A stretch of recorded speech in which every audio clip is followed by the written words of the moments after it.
At least I knew it was a lie. She's not very bright, but Jenny's alright. She tries, and then she gets tired. She tries to hide, but Jenny's alright.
Hey, good evening, everybody. If history's any indication, trying to talk through that mask right there is going to be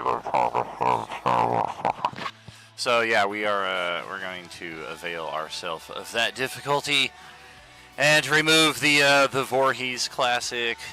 Really just here for the season, friends. We are inching up on All Hallows Eve.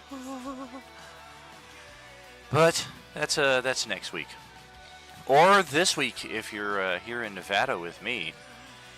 Growing up, it used to be that Halloween and Nevada Day fell on the same holiday regardless, because Nevada Day is October 31st. But in recent years, they've started kind of doing the holiday shuffle thing where they'll just kind of make it on the Friday before. So this coming Friday is actually Nevada Day. I don't know. But welcome back to Role Playing Unlimited, friends. Coming to you live from the 100th Meridian, where fingers and toes, 40 things we share, 41 if you include the fact that we don't care. Thank you. I am your host, Tragically HP. Always grateful and honored that you've chosen to spend part of your evening here with us, checking out some tabletop role-playing adventures, specifically a zombie apocalypse set inside of a 1970s neighborhood in southwestern United States with D&D characters. Because, I don't know, why not? Why not? What else are we going to do, right? Play something boring, let's go save the princess and, root out the dragon and save the land and all that? Come on. I like to think we're a little more inventive than that right around here. But we'll probably do something like that eventually. So, yes, indeed, here we find ourselves back on our home base screen. Still waiting on some players to shuffle in, but we got a new girl joining us today, so let's go say hello in 3, 2... Character sheet. Yeah, if you add them from the compendium, they don't actually, add in. Well, what a surprise! Senor Smoothbutt is talking when I arrived. I was not the only one talking, so you shut up. No, you're the only one talking. So funny. Good evening, friends. Welcome back. Thank you for joining us here. We're still waiting on Brad, I see. What's next? You're gonna summon Nihilus around me again? Am I gonna have a spectral... I like to think I'm a little more inventive than that. I think what we're going to do is invent a pair of mini Nihilus, Nihili, to sit on your shoulder like the good angel and the bad devil. You know what? I'm actually down for that. Give me an item for it. Could be like Army or Darkness, and you could just have 100 Nihili running around there to get him. Yikes! Can I turn... the end of Deadpool. I want a chainsaw. Can I turn Kurting Tim into my angel and my devil, please? Sit on my shoulder. Well, Kurt will only do it if he gets to be the angel, and Tim has a grievous issue with that, so I'm thinking no. What's up, Grant? Good to see you. First time we've had the pleasure of each other's company since that unfortunate exchange in Risk Legacy this past Saturday. Jesus. Yeah, it was bad. He had the game. F dice. I couldn't help myself. I couldn't help it. He had the game dead to rights. He had the game in hand, and I think sent 26 troops to invade 6 of my countries, which had a combined 9 guys total. Am I seeing this wrong? Why does Scroll Crusher have a maximum health of 102? No, you're not seeing it wrong. That's my boon I took. I took the boon of Fortitude. I mean, that gives so you had 70 health before? Yeah, that gives you 40 extra hit points. Yeah, it gave me 40. You had 60 hit points. 62, correct. Plus 40 is 102. Yeah, we're gonna have to definitely do some math checking on that. I don't know that that's possible. As a math teacher, I could tell you 62 plus 40 is 100. Well, I can tell you, I got... Thank you. Shit. Thank you. Well, I'm so glad Grant's here tonight. Ballard's got an almost full max on everything, and he still has under 60 hit points. That's the only reason why I questioned that. I don't care about Ballard. I don't know who that is. Another barbarian. That's who.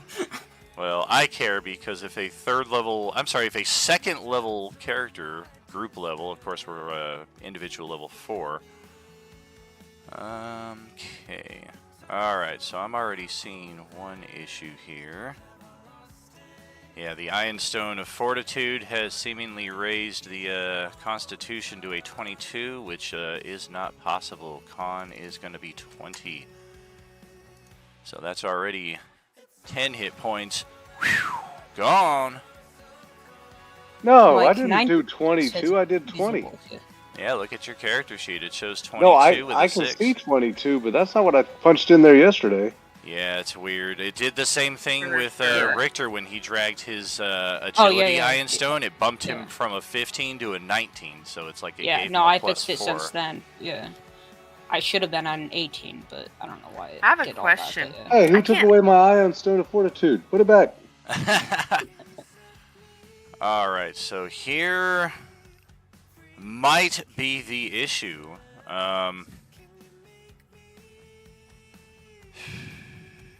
I don't. Did you manually Every change? level, Did you every manually level I change your go up, constitution? yeah. I added the 2 Constitution to 20, and then it brought it to 22 on its own, evidently, while I slept tonight. That's but- why. Yeah, your con should be an 18, and then when you turn on the item, it bumps it to a 20. Yeah, Ah. you should be at 92 hit points then. Alright, That so makes a reasonable barbarian sense, gets but- die yeah. 12s. So assuming you rolled a 12 for every level, that is 48 hit points. Plus 5 per level Right. is going to be 58, 68 hit points. Plus 40 would be 108. So you are like butting up like extremely close to the maximum hit point value here. It is not an impossibility. It is just very, very unlikely. Maybe he took all my bad rolls, or when I had and took all my good rolls. It's possible. No, I mean, it's I didn't definitely get- not worth looking through.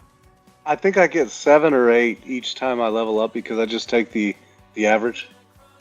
If you just take the average, Yeah, if 102 you just is take- not possible. Exactly. You would have to have rolled Well, I every did time. roll 1 or 2 of Yeah, them. you would have to have rolled every time and rolled 10, 11, 12, 11. Effectively, so like 102. something like that to get 102.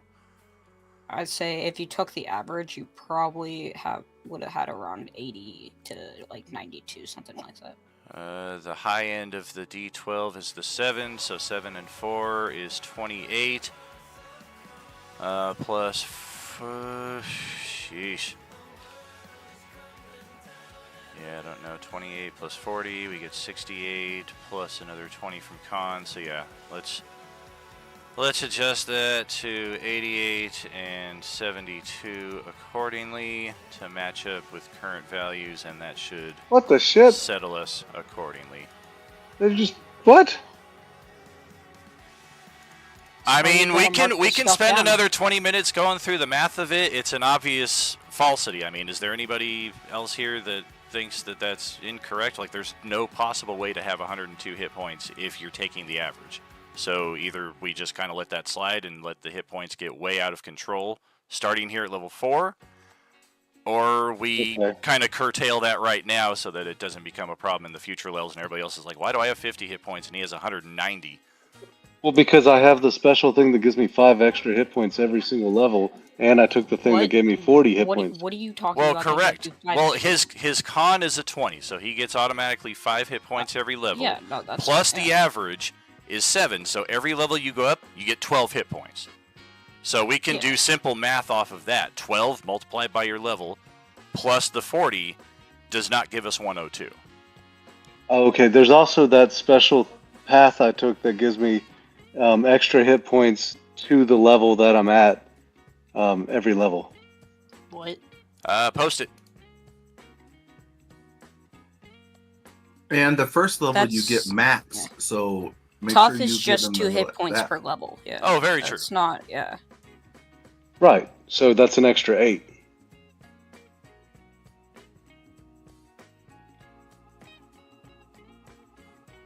Because 4 levels, 2 per level, that's an extra 8.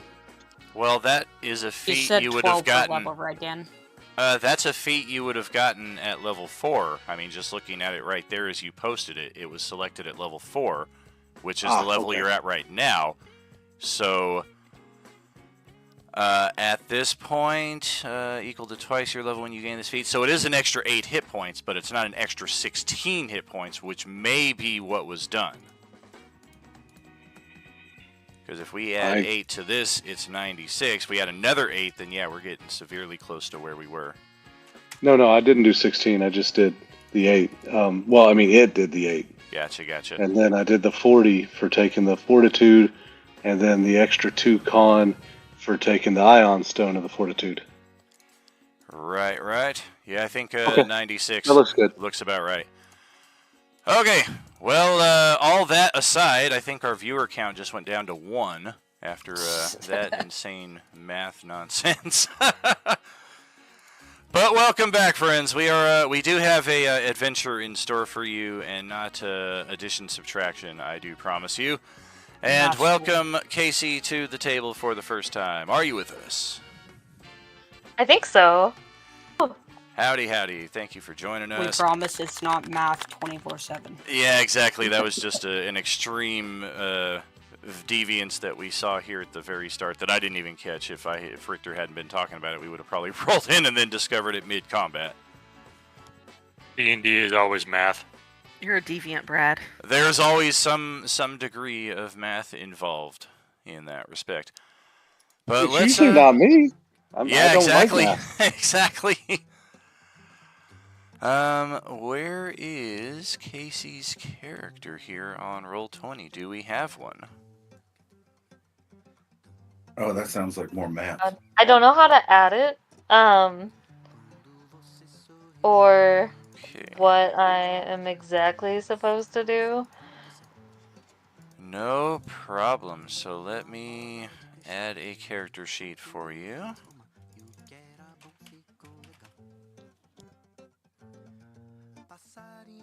Casey, what are you playing? So Like at my the- character type of thing. Yeah, what class? Yeah. So when I had made it, it was a I think a druid dwarf. A dwarf druid. Oh, that reminds me. Was Tabashi joining or? Oh wait, no, that's Sunday. Never mind. I'm an idiot.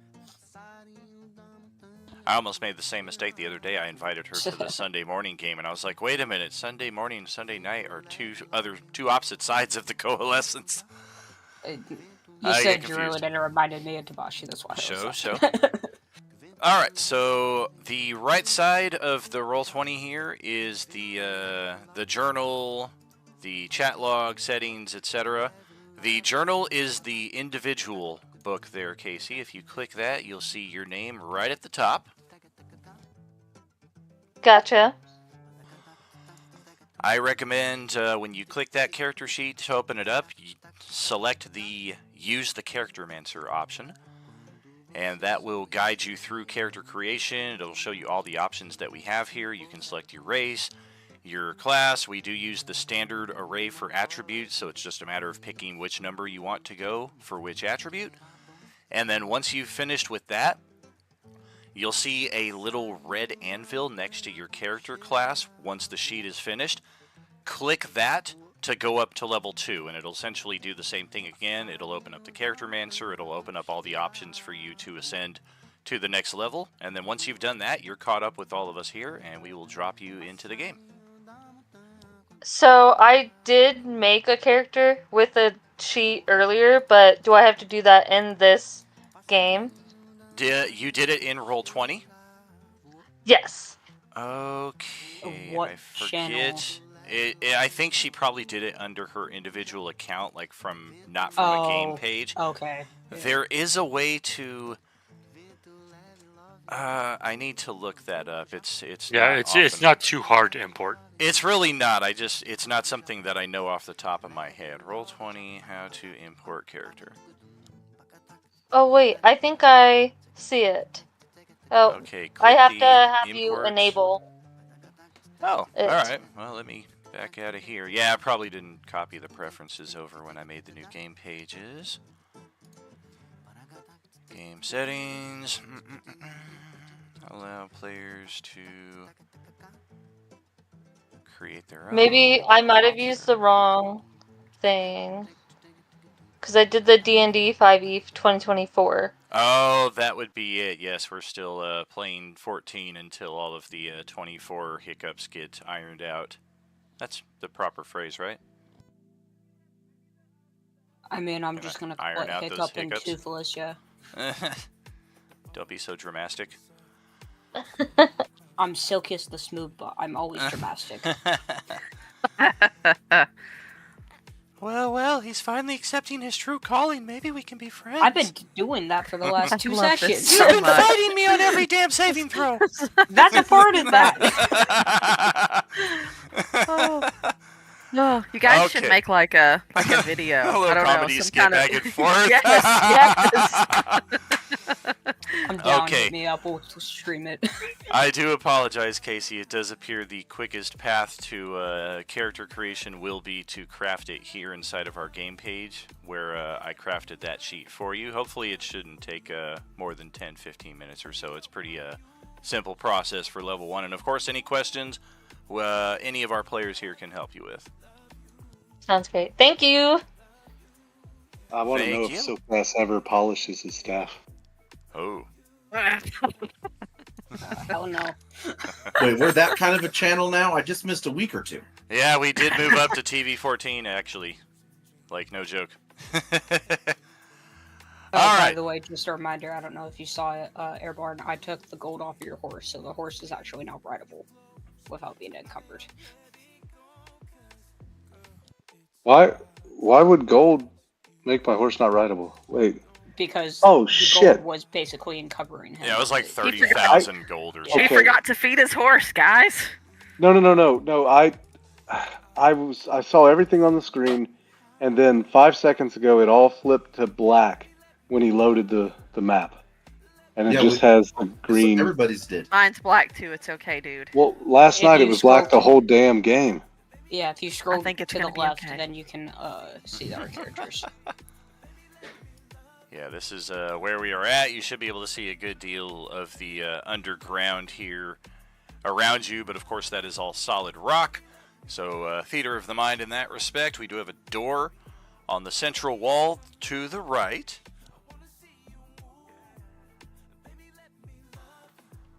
Man, how old is Brad's gaming rig here if he can't see dynamic lighting on Roll20? I mean, that's like It's a brand new gaming basic. laptop. What the heck? Oh, I see the door now, okay. I couldn't see it since it was on me. Yeah, I don't know It's if I could locked. trouble one of you to investigate why am I unable to see dynamic lighting on Roll20, and maybe I can give it a quick look. some Let's give it a solution moment. might be there on the internet, because I've never heard Harry, of such just a get thing. in here and check this damn laptop, please. All right, I'll be back. Tech support. Wait, I don't see a door either. What are you talking about? You probably might be able at most to see like just half of it sticking out of Smoothbutt's space right here. Like, Smoothbutt, back off. Back off No, to the west. screw you. Move me. Back off to the west, damn it. Use your feet. I don't know my left and right, so I'm gonna go. Oh, to there's the some I'm stairs. gonna go to the north on top of This Skull is your Crusher. left. This is your right. This is your right. You're gonna die. Okay, yeah, here's the door. You should be able to just see a little bit of it popping out of the wall. And yes, Yep. the stairs I right see it here lead back to the surface level of the neighborhood that we've been fighting at for the last 5 sessions. We cleared all the first levels, all the second levels, and we were just about to head out when we found this staircase leading down to a basement. So now we are on this map, and that's where we ended off. And feel free to proceed as you will. Quick question, or not quick question. Comment. Brad, I just looked it up.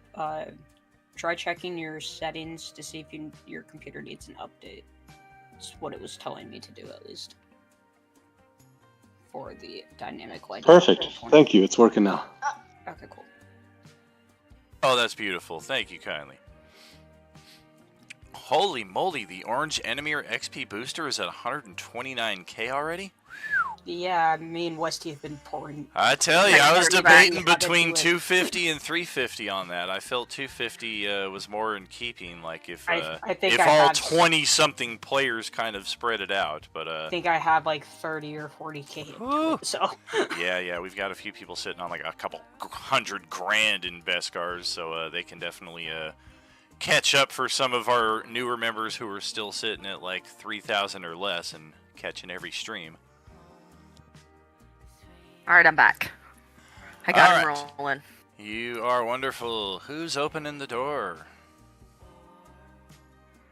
I mean, I'll open it. okay. All right, let's do this. We all hold hands and open the door together. It's a magical experience. Hands across Enemir. Well, I got a doorknob in one hand and a sword in the other, so just be careful what you're grabbing. Yikes. Oh, he's doing I it just at got disadvantage now that Skull Crusher decided to step in. My bad, I didn't mean to step on you, but damn it, I'm stuck now. Open the door. Thank you.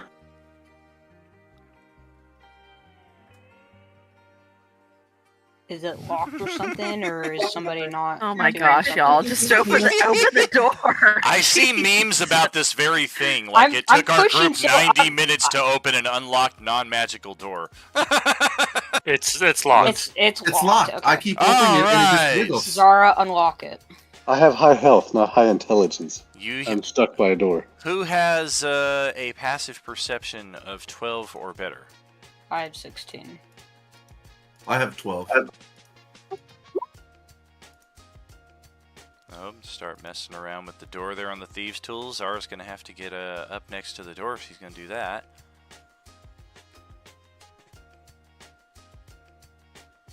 And okay, Ceter and Silkus can both hear movement on the other side of the door, like quick shuffling movement. You think you hear either like grunts or groans, like maybe there's some zombie in there.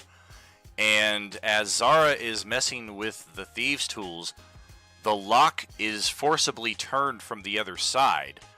Her thieves' tools break, and the door unlocks and is swung open as Joey's standing there, and he's like, Jesus Christ, you guys scared the shit out of me! And then he backs off. Hi, Joey. Hey, what's up, Fat Joey? Get out of the way. Of course, Fuck did you just call? the common and English language barriers there. Somebody immediately opened the door here to the south and found the little underground home gym here. We got a treadmill, we got a stationary bike, we got a cabinet with some dumbbells and some extra towels. Our Infernal Majesty Bleedle is also here. Hello, everybody. Welcome back. How's it doing? I love that guy. So I still dislike this guy. Apparently I cannot show it on the live stream no more, but this is what I look like. This thing. I can't even see it. I see an unplayable video. Yeah. Oh, wow. Wow, that is very unfortunate, because I can see it on both layers here, so if you're watching the I stream, thought I you can did it. see it. But, yeah, I cannot, like, zoom it and forward it to you guys. Hey Zara, we got 2 locked Thank you, doors Roll over 20. here if you want to unlock them. Okay, I'm coming. Where do we want to start? Down here to the south? Yeah, let's start on the Yeah, south. sure. Yeah, there's I 3 do locked need a I'm just new doors. gonna stand weapon. up here to Should I use a barbell? just in case. Yeah, we also found a restroom up here without a bathroom zombie. And apparently a pair of locked doors, another door there to the north that might also be locked, a set of stairs that apparently lead back into this house. We might have just missed the stairwell from inside. It's probably Joey, where what are you Scott doing and in the here? rest of them came from. Yeah, that's awful suspicious that he's down here. Bar. Exactly. He speaks English, you speak common. So I kind of like point at him, point to the stairs, and like give him like a shrug. Like, did you come down the stairs? Yeah, he gives a nod over in the stairs direction, and he kind of points at the door you guys came in through and just like throws his hands up almost exacerbatingly, like, I was wondering what the fuck happened to you guys. You guys just took off, and we found a staircase, and we were like, all right, well, they're going to check outside. We'll check around out here. Oh, damn, Skullcrusher tries to bite the door and ends up biting Joey. And 12 hit points, that's all I've got, so I'm dead. No. Are you fucking serious, Oh, Brad? he's not raging. Never mind. I It's thought I only was 10 biting the damage. door. Yeah, we just playing. my Alright, God. a 17... Is that good enough? 17 Thieves' Tools. That is not good enough. This is a very, very solid lock. But I got a 21 on two-handed battle axe. Did that break open the lock? not next It to it, broke but- off the doorknob, but the door itself and the hinges are still in place. These are solid metal doors. Like, whatever is down here and locked behind these are likely to be quite important. I look at Joey and I kind of make a key motion and point at the closest lock next to me, and then at him to see if like I can communicate. We need a key. Hold on, I think I have a screwdriver. We can just pop the hinges out. Yeah, he kind of nods in response to that, like, yeah, we gotta find a key around here somewhere. Yeah, and whoever installed these doors stripped the screws, so they will not be getting unscrewed. You'll have to force your way through this, or, I mean, you can still pick the lock, even though the knob is busted off. The mechanism inside, if anything, is easier to access now. Zara, if you want to try it again, I'll guidance you. Do you want me to keep whacking at it? Which door are You you guys- even trying on? This south South? door over Yeah, I southwest. believe this This is one where over. Skullcrusher is trying, and this is where Zara is trying. Let's see Okay, who I'm can gonna, get I'm in gonna first. try the door up next to me, the one to the.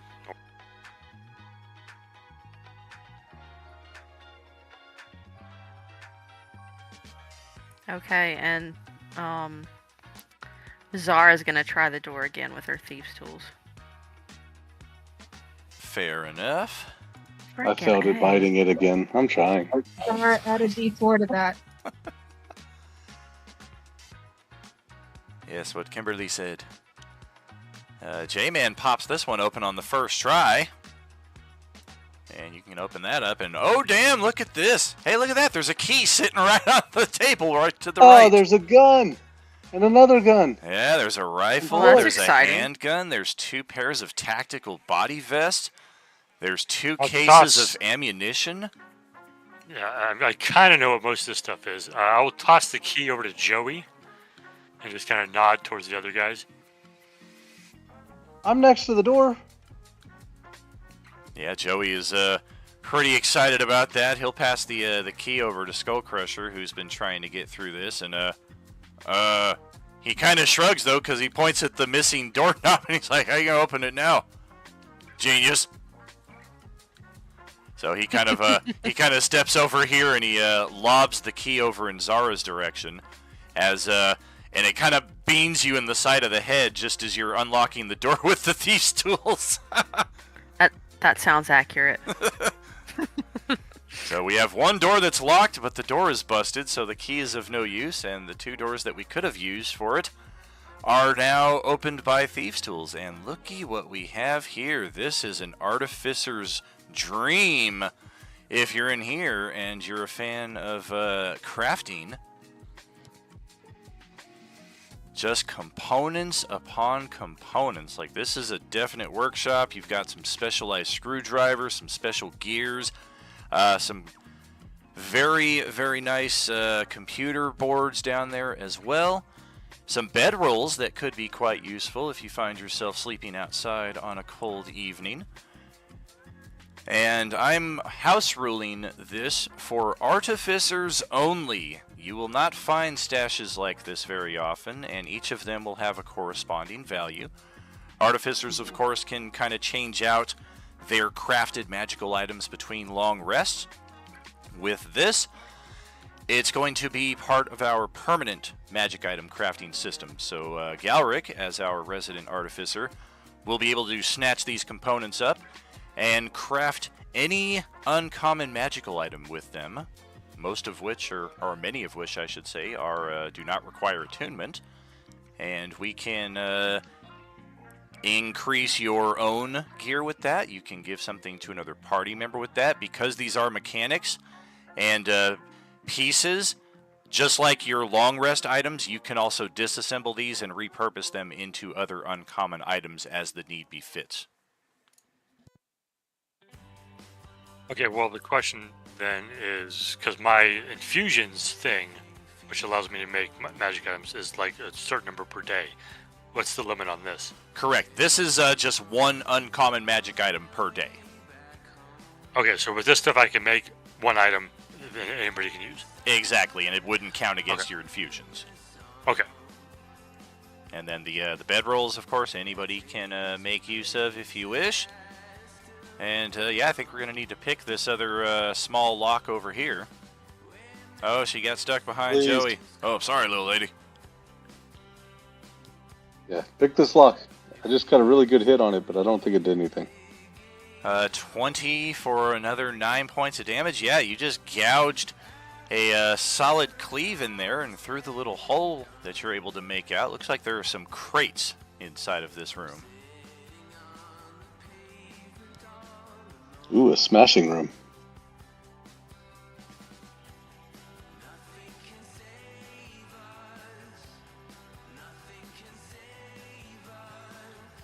Well, 15 ain't gonna do it, and I have a guidance. question. So I tried earlier to add a boon, and it's not letting me add anything from the compendium. Correct. My character sheet. The boons in any respect do not allow drag and drop like your items and other things. You have to basically just copy paste that to your features. Oh. While Interesting. they're all doing that, I'm gonna cast knock on this door. Well, Zara, do you want to try and lockpick again, or do you want to step to the side and just have me whack it? I mean, I can try it again, but I don't know how successful it's gonna be. Oh, that's funny. Sokas just comes over and casts a knock spell on the door. Oh, so. no, I was casting that on this one. Oh. Well, Oh, okay. So Summer Girl will get this unlocked at the same moment that this door is unlocked. Thank you. Oh yeah, there's a very loud echoing knock that just kind of reverberates through here 4 or 5 times. Oh yeah, there's no mistake about it. You guys thought there might have been zombies on the other side of the door when you first came in here. No mistake, there are zombies rushing towards this door, and with it now unlocked, they just bust right on through. And they are going to get an initiative rolling here, so everybody go ahead and do that. But I just got in my room. Oh, man. I rolled a fucking 2, are you kidding me?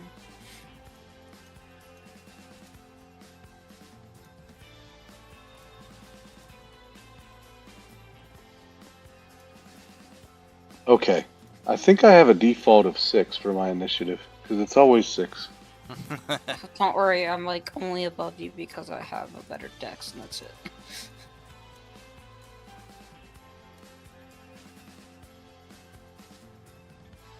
But you have a silk ass. Exactly. Oh, yes, he so Nobody does. can get jealous of me, man. It's a daily regimen of cocoa butter and vitamin E. See, he gets it. Okay, 1, 2, 3, 4, 5, 6 of you, and 1 of me makes 7. Damn, I got a very good initiative, and half of the party outdid me. That's not fun. Okay, well, Zara is over here by this door when all of a sudden you hear the zombies rushing and the door bust open. What do?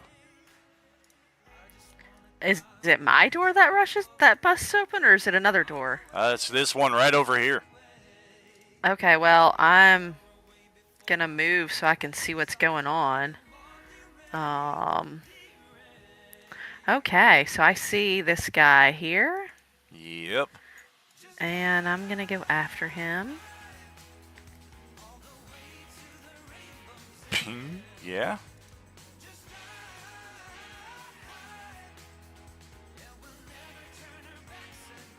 And then I'm staying back here. All right. Hey, you almost shot me in the face.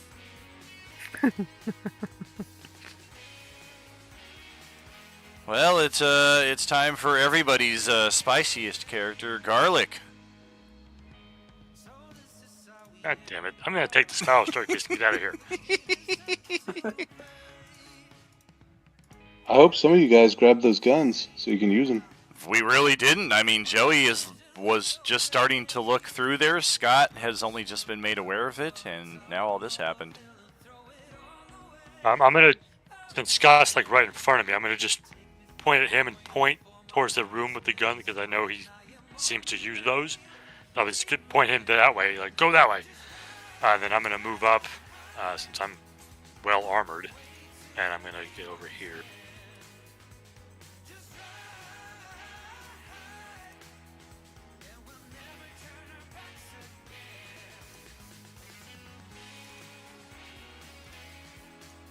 Quick question. Yes. The screen for me is just black, and it Correct. shouldn't be, right? Or No, it is. It should be, yeah. We're in the middle of a battle map, so everybody is only seeing what their characters can see, and since you're not here. Ah, okay, that makes sense. All right. Yes, indeed. Wait, you're not with us? She's still crafting. Oh yeah, duh. Well, what the hell is that, Garlic? I ate too much garlic and I burped. I guess so. Brr.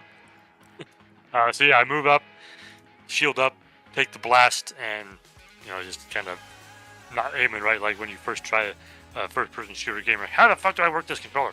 And I'm done. Why is the toggle making me move up when I'm making it move down? Celeste, your turn. Alright, I get to use my new upgraded weapon. Woo!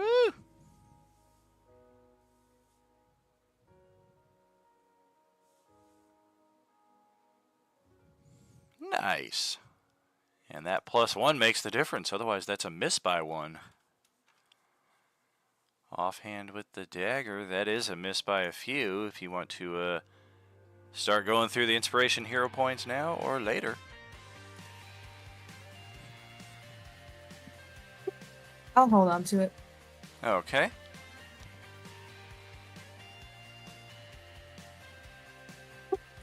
Since there's a little bit of room above me, just a little bit. Like to the north of you? Like literally up. Not really, no. You're kind of snug up against the wall. So, because I still have the flying potion on, I was wondering if I could hover like 5 feet up so that I'm not completely blocking the rest of my party. Oh, gotcha. Yeah, absolutely. Yeah, we can just put a little wing on your character there. So yeah, you're kind of floating above the doorway here. Cool. And since that's happening, the zombie's up next. Or is that the end of your turn, or do you have anything else? Nope, that's everything. Okie doke.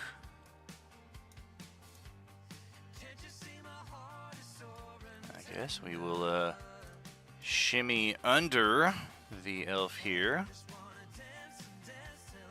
Give this one a little space to join in the fray. Also this one.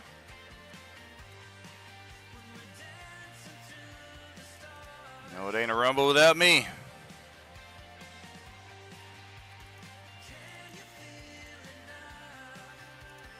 Okay, 3 zombies.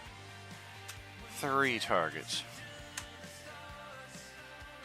Looks like we're gonna reach up on Celeste there. Yep, that'll regen you to full there at the start of your turn with the 6. Next one is after Galric, and the next one is after Galric.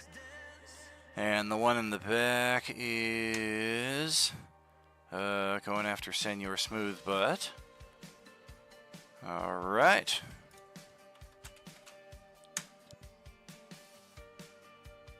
So the one on Celeste is going to try to grab her there in midair.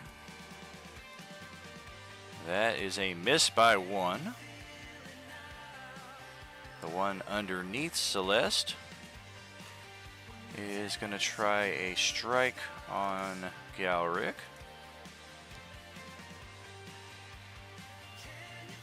A 17 to hit. And the next one, try a bite attack. 18 to hit, got a little better, but neither of those get through. Okay. And yeah, in fact, if we're going to be getting up on Galric there, we have to squeeze into this space to do so. So now there are 2 squeezed in right underneath Celeste. This one right here will unhinge its jaw and spew forth a nasty cloud of locusts at Silkas here.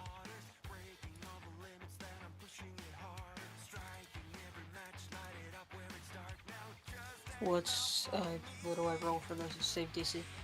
It's not. It's an attack roll. Oh, okay, mama. Nope, that's a 12 AC. So yeah, the locusts will just kind of swarm here in this space, but otherwise nothing doing. What about you? 40 feet. Hey, there's stuff happening. Well, you suck. I told you that's not how you're supposed to do it. 1, 2, 3. Guess we're going to try our luck on Silkas here again, as a second zombie will unhinge its jaw and burp, and do even worse. Now we have 2 swarms.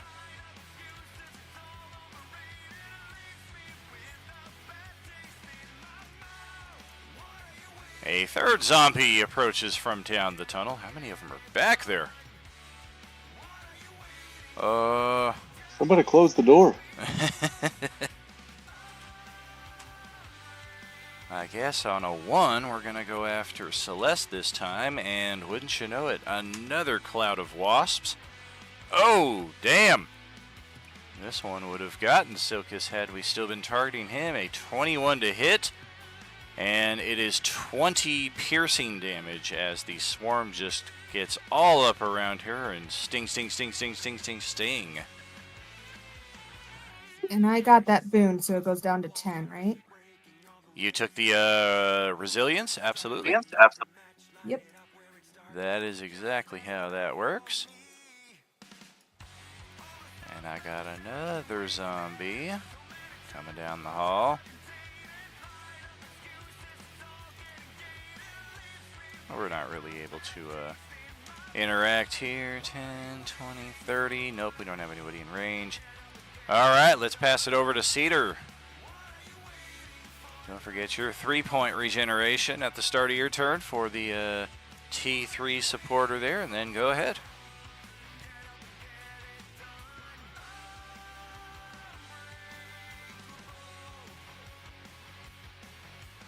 I'm here. I need to move forward because I can't see. I can only hear what's happening. Alright. Are there 2 creatures I see in front of me? There are 4. There's one here by itself. Celeste is floating in this space, and there is a cloud of locusts in her, all around her. And then there are 2 more zombies squeezing into the space right below her. Alright, then I'm going to do Word of Radiance. The Word of Which is Radiance that? is only 5 feet. It won't hit anything. Well, I can go up. So I can move forward still, right there.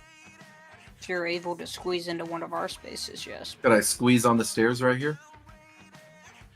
You could. It would target this one. If you squeeze with Silkus, you'll be able to get more of them. Exactly.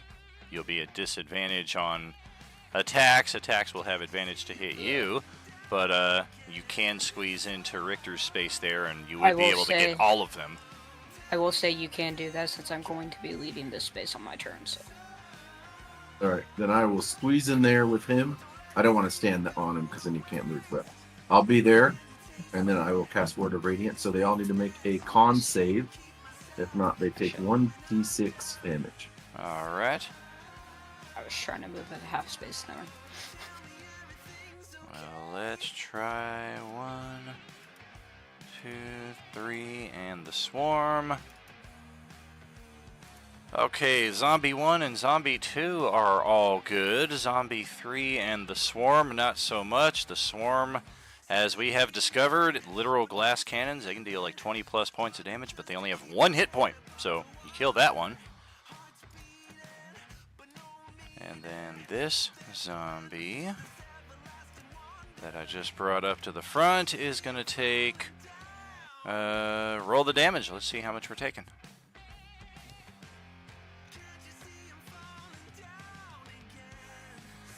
Okay. We will take that. And okay. And for my bonus action, I'm going to cast Divine Favor, which gives my weapon a +4.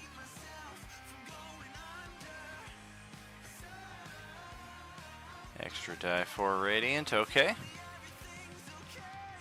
And that's all I got. Okay, well, Scotty is right here. And yeah, there's action happening here. We'll check out what's in that room later on. We're going to automatic rifle over Galric's head and try and mincemeat that one there.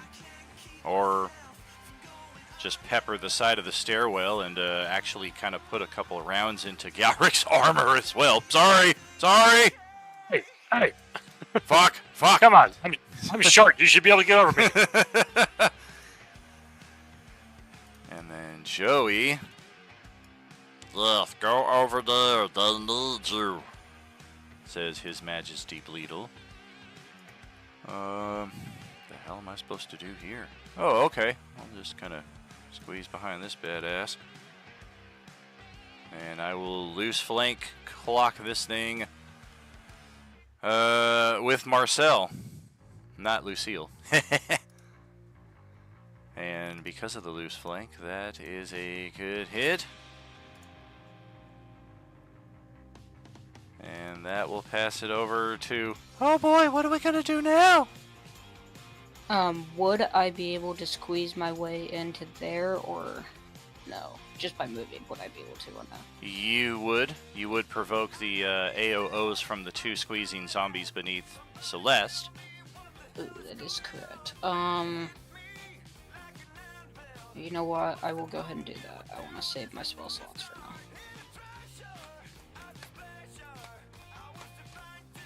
Shrub just kind of shakes as you step into the space with it. And okay. What are we going to do? I'm gonna cast Phase Bolt. We're going to try... Oh, I meant we as in me.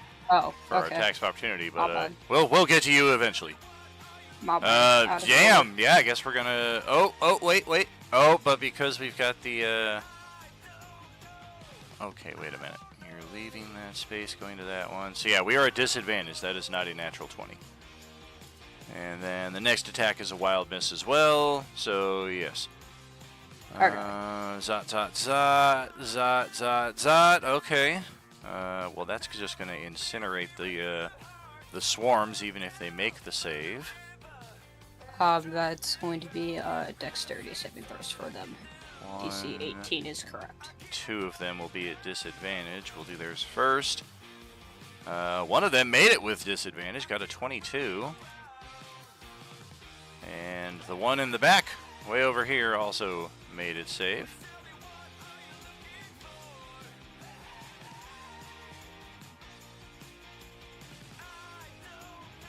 They take half damage. If not, that is horrible damage. But they take 7 if they succeeded, 14 if they failed. Okay.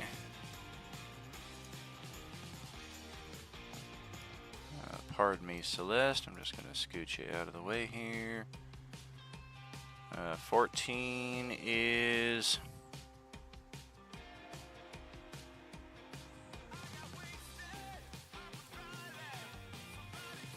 force damage. Okay, I was like, what type of damage Oh, is force this? damage. I was like, My what bad. is Sorry, it? Sorry. Yeah. There we I know go. you're All right. looking for time I mean, to it time. even says right there, but I was looking in the spell description. So yeah, that is enough to shred this guy down, and wow, he made his saving throw by 1, so he's going to survive with a single hit point.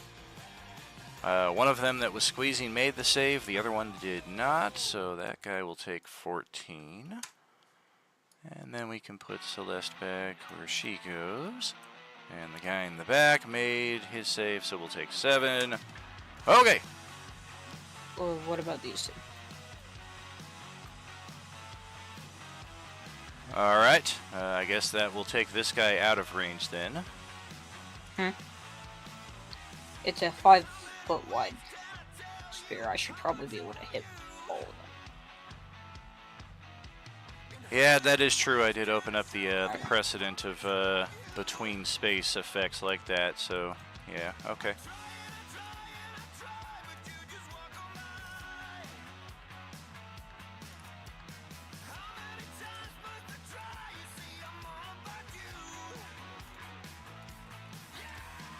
Alrighty, so yes, one character will affect half the field here, and we will send it over to Skull Crusher if that is it. Yes, that is it.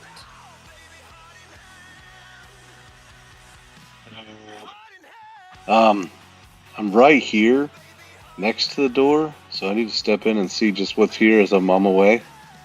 Ooh, Yeah, what is that? Is that a treasure chest? It's a stone coffer of some sort. It does stand out, and then the crates themselves are likewise made of treated, strong wood, so they are very tightly sealed. They're not locked or anything, but whatever's inside of them is likely quite valuable. Oh, shoot. I have one action, so I can only open one thing? How does that work in battle?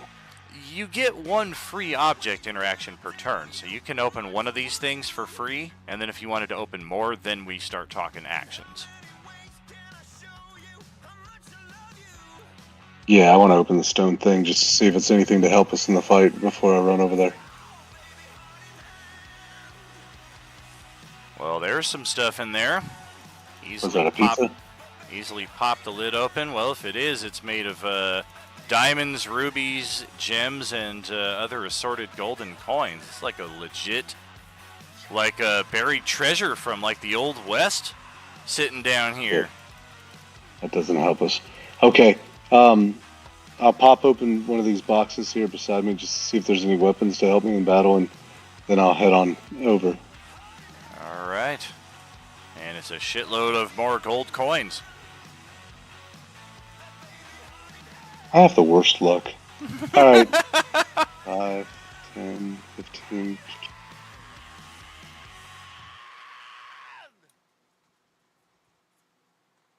Yes, well, what are you gonna do? What you gonna do when the time for you? What? Why does the brunette have the red bar? I thought I was fighting zombies.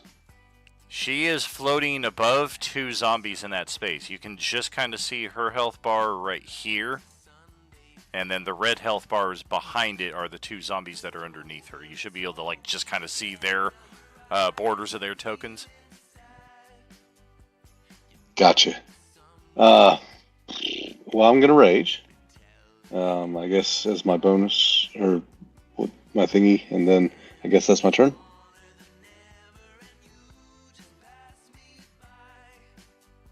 Because I don't think I have anything left. I would be inclined to agree. Back to the top of the round, it is Zara. You guys feel your experience point bar is starting to bulge against that level 3 here. Heads up to Casey. You may need to level up to 3 here before too long. Stop pointing out the bulge, Dan. I'm sorry. It's the Battle of the Bulge.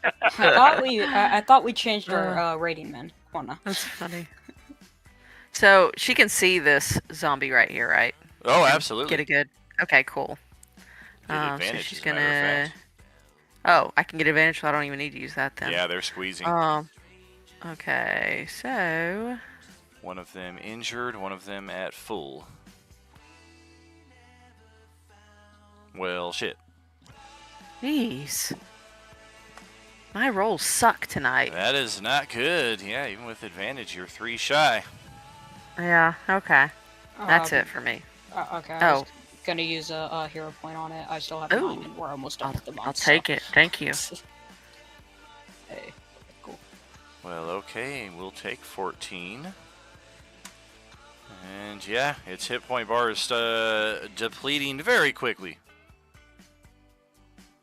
And I'm hanging out here. And Buck Nasty, what can I say about that suit that hasn't already been said about Afghanistan? It looks bombed out and depleted. Galric, your turn.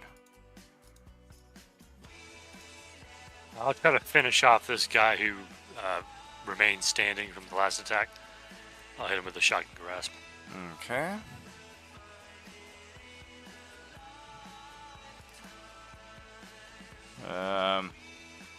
This is one of those rare instances where even with no loose flank, because he's completely kind of pinned in here, it does count as a flank. We had it happen to Brad actually on Sunday night when he was in the same predicament, so that will hit. That will prompt another con save, and it got a 21, so it gets shocked and still remains with 1 hit point. Well, at least it doesn't have reaction now. That is true. That'll do it for me. Oh, was my little cannon thing still up, or did that go by? That should still be up. So yeah, you can drag that out into the battle. Okay. That is here. It does take a space, though, so I really can't get it into there yet. Alright, it would be a bonus action for me to do anything with it, but since it is not really going to be able to get into a spot that'll be useful yet, I'll just keep it back. Okay. Well then, Celeste is up next. Alright, so one of the ones below me is injured, you said, correct? Yes, the one to the right. Okay, I'm gonna go after that one. Well, you do have the advantage, so that's another... It's about half of what it had left on its hit points.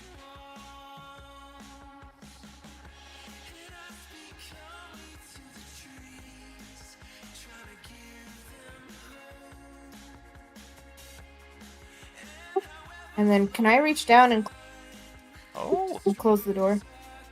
You can. That's exactly how many hit points it has left, so it's going to roll its save with disadvantage. I got the same number on both sides, neither of which are good. So you killed it.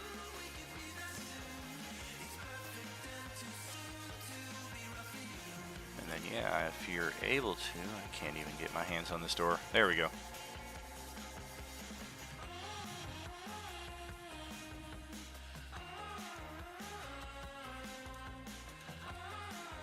Well, okay.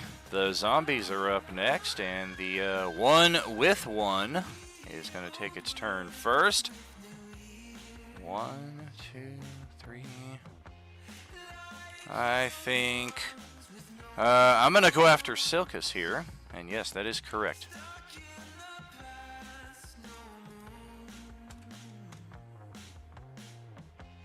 We're going to go for a scratch attack. Is this the one with like no hit points? It is, yes. Okay, cool. I'm gonna Infernal Rebound him. Okay. Well, that did not work out as I planned.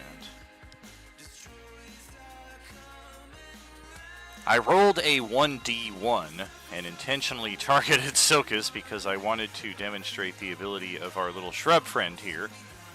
And yeah, the only way I can do that is really to cheat. So, effectively, if you are in the same space as the shrub, not only do the squeezing rules not apply, so you don't have to worry about advantage, disadvantage, things like that. Oh. If you are a stealthy type character, you can use shrubby as cover or something to hide behind or within. Or in this case, shrubby will kind of serve as a little shield for you, imposing disadvantage on those who would inflict harm upon you. But unfortunately, I rolled 2 very high numbers to hit Silkus, so Again, we have to kind of cheese this and basically say that yes, he was able to get, or it was able to get its defensive shield in place here so that Silkus is not hit by this attack. Wait, so I am being hit or I am not? We're targeting you. The shrub gets the shield up, and now we're aware of what it can do, and that's the end of what this zombie does here. That's Okay, then effectively I what will not happens. cast. Then that Exactly. spell Yeah. doesn't go off. Okay, Yeah, you fair can enough. save that. And then we got the one at full health here below Celeste. 1, 2, 3, 4, 5. 5 targets. Yeah, when you singy songed the 1-2, I was like, buckle my shoe. Looks like it's Galric who is the lucky target here, so we will try a weapon attack on you. I mean, it was more like 1, 2, Fatty's coming for you. Because they're coming for me. Yes. Oh yeah, I'm coming for you, Oh, Fryman. yes. That is a 24 to hit Galric, 6 piercing. Ow. And then the sound of angry zombies approaching from the other side of the door can be heard. And yeah, they're going to bash this thing right back open. Hey, we weren't done with you. I tried. I guess 1, 2, 3, 4. Yeah, let's see who we're going after. 5, actually. Oh, looks like it's JoJo Cuz. I'm going to step over here and squeeze in with this guy. Try for a disadvantage bite attack. And thankfully, because it's disadvantage, that will miss. Oh boy, next zombie. Why not? What are we going to do? What are we going to do? We're going to go after Galric and squeeze into this space right here and apparently bury Celeste in that process. There we go. Pummel attack. Disadvantage, not getting through on Galric. And then we will bring up the ranged support back here. Each of them belching a cloud of wasps. Or locusts, I should say. 1, 2, 3, 4, 5 of you. Actually, Cedar can be in this one too, so 6 of you. Actually, let's go 7. 1, 2, 1, and 7. Okay. So number 1 is Senor Smoothbutt. So we're going to spawn a cloud over in your direction. Number 2 is Celeste, once again, so they are just all over her. And the third one is going to pass over all of you as it targets Zara. And let's see what kind of attacks we're looking at. The one on Silkus. Well, there we go, at disadvantage because of the shrub. It's a pair of natural 1s. The one on Celeste. Oh, goodness. That is a 17 to hit for 16 damage. And the one on Zara is a 14 to hit, so near miss.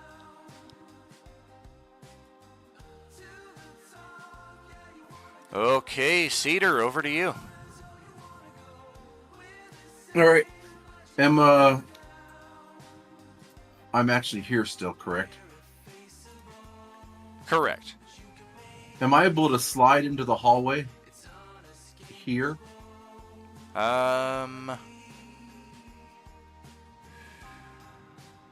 Yeah. So I'm going to slide into the hallway and go up and attack that zombie right there. All right.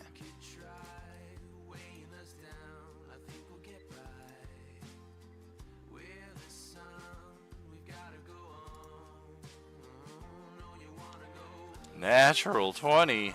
Holy moly. Oh, and I get that plus 4-2.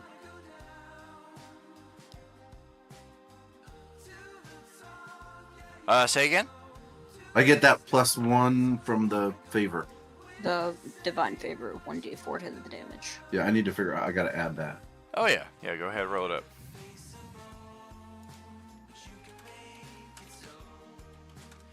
That's normal for me. Sure. At least it's a 2.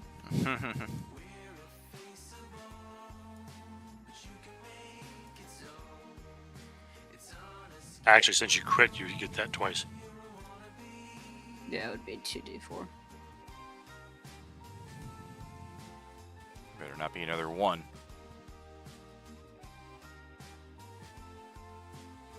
4 damage total extra on the crit. Alright, that's almost worth the carpal tunnel.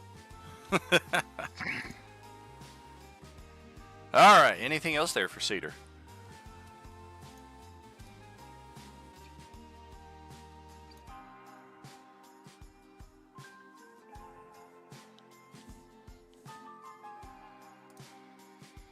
Yeah, hold on 1 second. I'm reading something.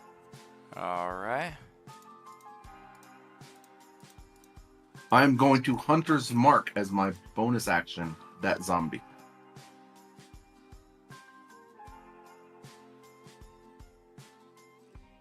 Alrighty, we'll take that. A little target mark on there, and that'll bring it to Scott.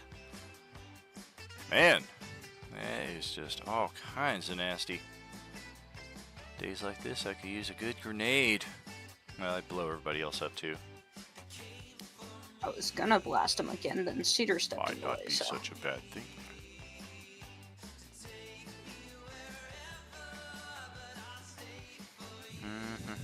Hey, Brad's been looking for a one-handed offhand weapon here for the longest time. There is a hand axe sitting atop these steel shelves right here. Right behind him, that would fit the bill perfectly. It's like a golden light shine from above, and hallelujah. And he's just like, oh, thank God, finally. All right, Scott is. Yeah, we can't cheese that, unfortunately. Well, let me look this up. This is worth investigating.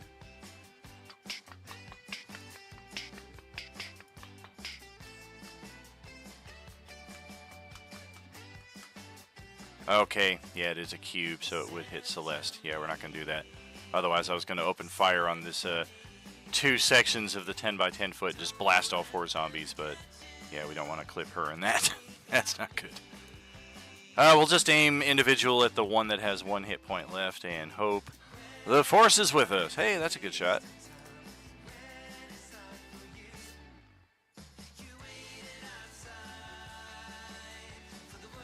Oh, goodness gracious. Natural 20 on its saving throw. It still has 1 hit point. Jesus. And Joey is just looking at that motherfucker. Why won't you die? And yeah, we're going to try and hit that guy with the loose flank. 19 to hit for 5. Con save. There it is. Finally a low number. This zombie is done. And we can just shuffle its carcass to the back and bring up a fresh one to take its place. As Joey's like, oh crap, yeah, that's right, there's more of them. Alright, over to Richter. I forget your ruling on this. Maybe. If I take, like, Burning Hands, would I be able to aim it at these 3 and not hit Celeste since she's in the air? Yes. No. Okay, then I will do that. I just forget your ruling on the aiming for that, so.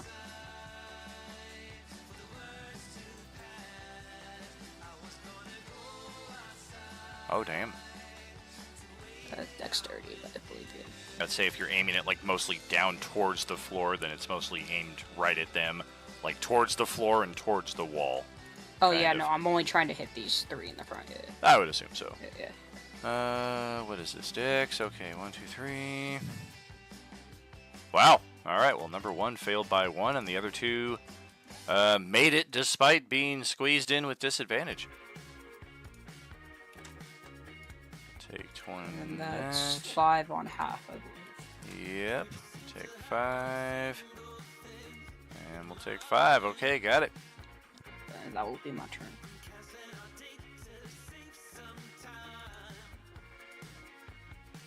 And that'll bring it up to Skull Crusher.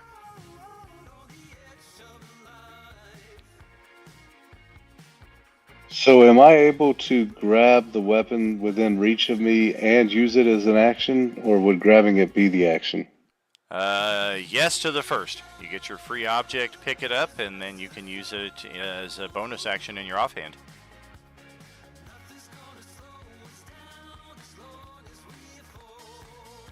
Sounds good. So then I will attack, and I don't know how to do the offhand. I guess just an extra battle axe one-handed until I load it from the compendium.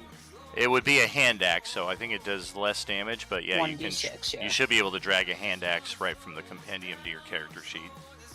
The offhand attack for you, I don't think you have any of the feature or the fighting style or anything like that, but if you don't have the fighting style, then you just don't get to add your For sure. I believe it's your ability score modifier to the damage. Right.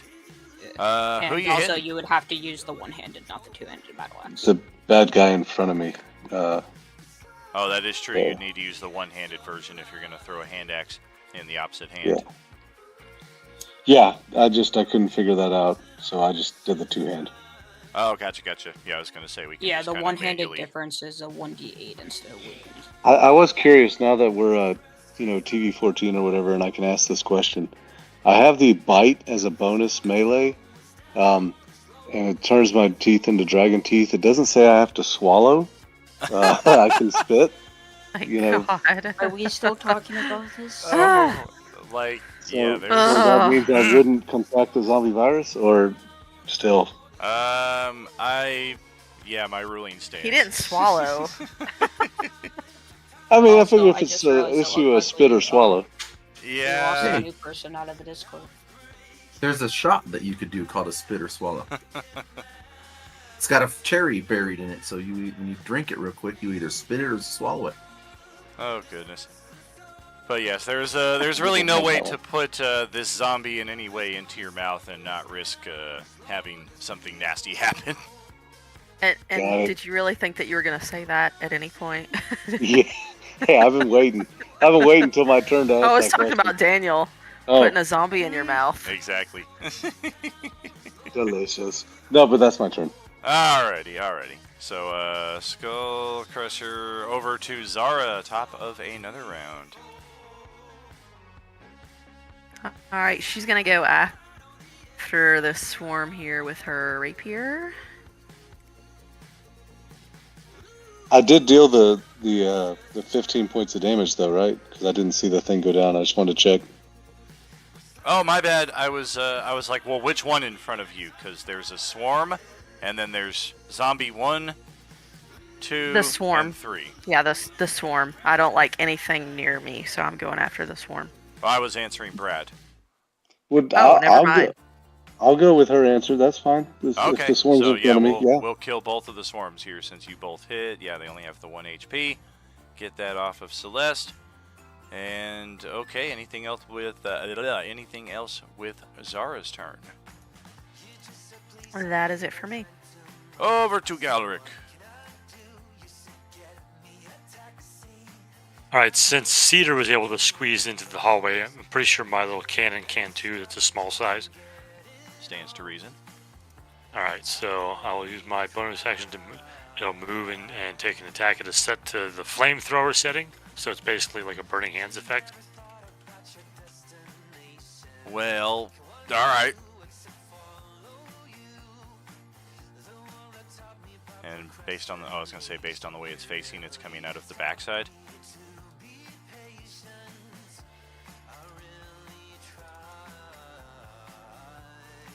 What is the save DC? I got a 20, a 13, and a 15.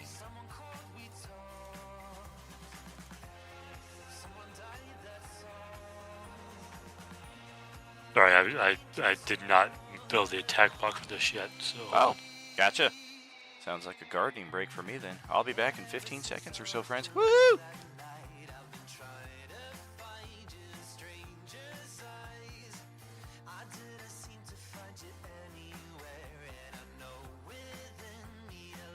Yeah, unfortunately, Casey sent me a message that her connection is just really bad here. She's not able to really hear us through Discord, and Roll20 keeps consistently breaking down on her, so she's going to try again on a different connection next time, hopefully.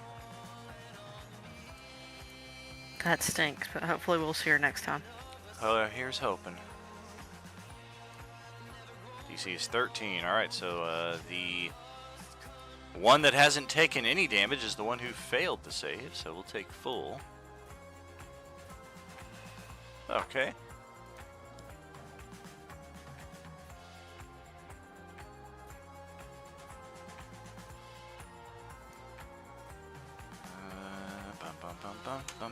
Alright, got it. So that was my bonus action. It's my action. There's still a swarm by Silkus, yes? Yes. Was that created before or after my Burning Hands? That was before, but I would say you wouldn't have been able to get that and all three of them. Okay, fair enough, fair enough. So yeah, I'll poke that with the shock end of my staff, hopefully just to get rid of that. Show.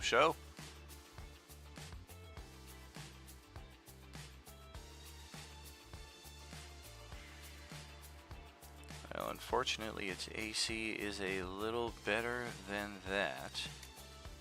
I'll spend the end spell on. Well. Would I have Sorry, like flank with it, or? I guess so. Yeah. I mean, it's a swarm, so the squeeze rules don't come into effect, but it is in a space with your ally, so flank would probably happen. Yeah, we can toss that guy out. And then that's my turn. All right, Kimberly, back to you. Okay. Whichever one is the most hurt around me. There's a lot of options. The one bottom right of you and then the one directly left are pretty much the same. I'll go bottom right.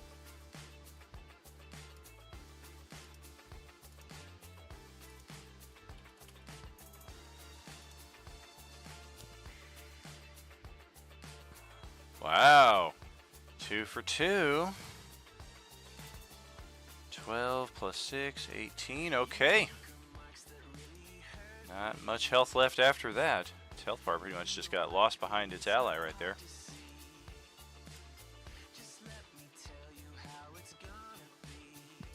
And that's it. Okay, zombies up next. Okay, this guy right here. 1, 2, 3, 4, 5 of you. Correct, yeah, the plain hand axe.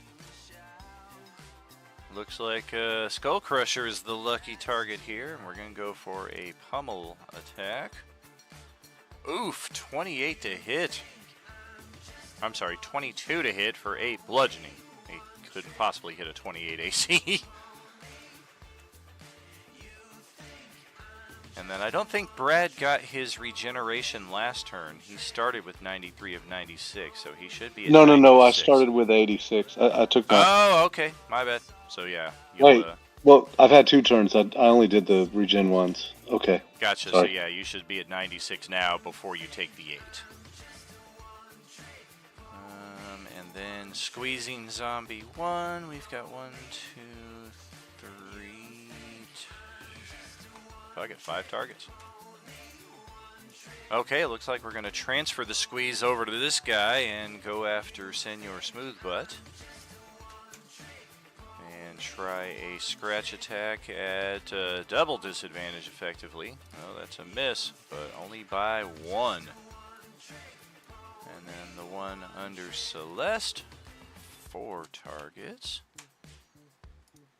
1, 2, 3 is Galric. Just kind of slide over here.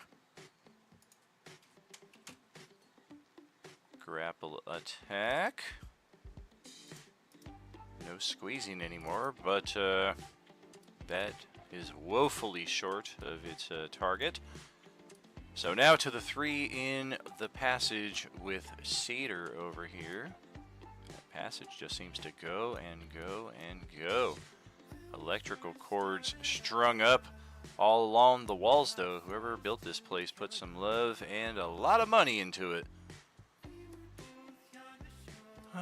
4 targets. Okay. Actually, no, I can't get past your guys' spaces because even the cannon right there, there's no space for me to squeeze around. So I guess all of these attacks are going to be at Cedar.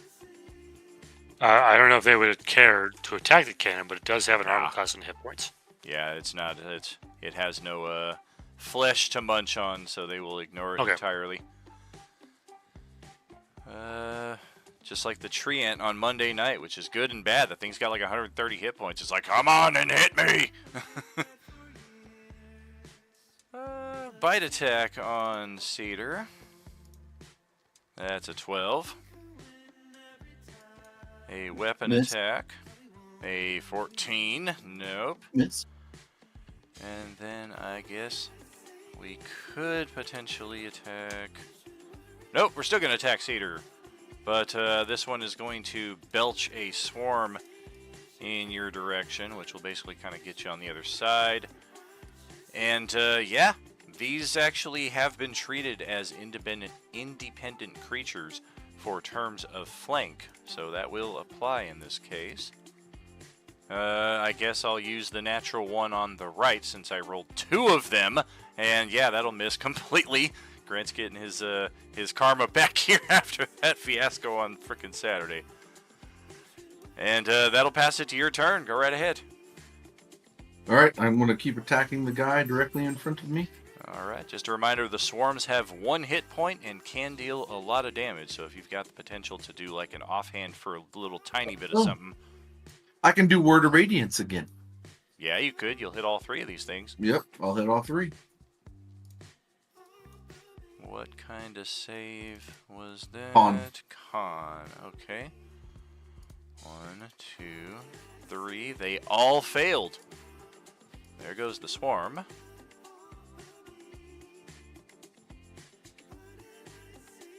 Absolutely love to see it. Puppy. What kind of damage?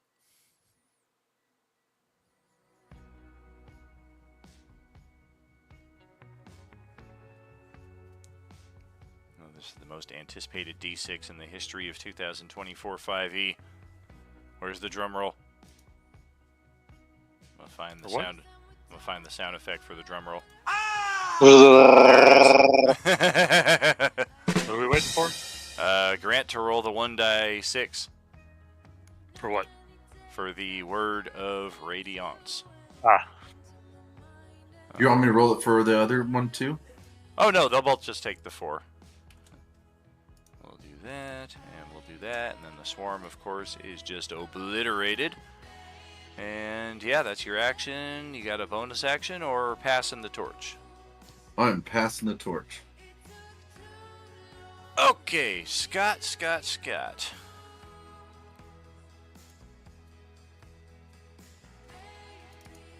I don't know.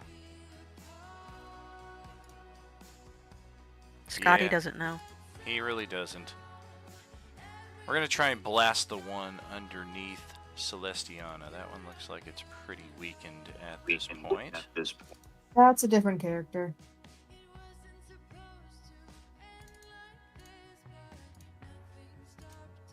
What? You called me Celestiana. That's a Oh different my character. gosh, that's right. That's right. It's been on the tip of my tongue the last few of your turns. I was going to say, hey, fun fact here. We have a Celestiana on Thursday crew. I know, I saw that, and I'm like, if we ever end up in the same game, it's going to be real confusing. Yeah, yep. And I guess, yeah, we'll take our shot on that one. Ratatata. Oh, that's a miss. Alright. Well, Joey is, Yeah, we'll just smack one of these right here in front of us. Doesn't really matter which. Advantage, 4 damage, both about the same HP value. So over to Richter. I'll attack whichever zombie has the lowest hit points in front of me. All right.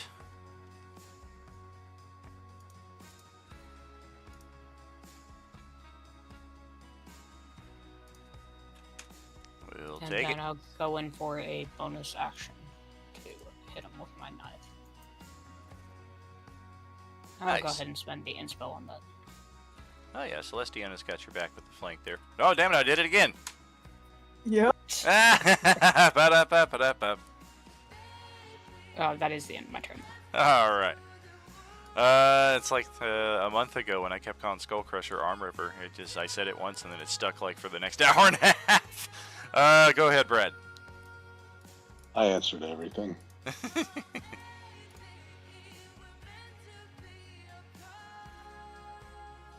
There's So, no Brad anymore. It's only Arm Ripper. I feel like my dumbass was showing because I fought and fought and fought to look for something small I could use as a hand melee weapon, just to realize I only get the bite as a bonus attack. I don't get to use a melee as my bonus attack. Well, anybody Right. can do that as long Yeah. as the offhand weapon is light, like a dagger or a hand axe or something like that. Well, So, I believe both weapons have to be light. oh, is Not that just right? the Yeah. offhand, yeah. Oh wait, what? The only way Shit. that you cannot have, the only way that weapons cannot be light and dual wield is with the dual wielder, feat. You ruined the surprise. Okay, well, fine, then skip the hand axe again. I And guess so. it's just my one attack. One of these days I'll know what I'm doing. Alright, that's my turn. Well, good news. You did enough damage to the one beneath Celeste to finally finish it off, and we will shove its carcass out here into the hallway to clear up a little more space. We're getting there. And yep, since we are right here at that halfway point, we will take that halftime break and catch up with you in about 10 minutes or so, friends, see how this resolves, and if we can get this party over to the mall before session ends tonight. Are you with us?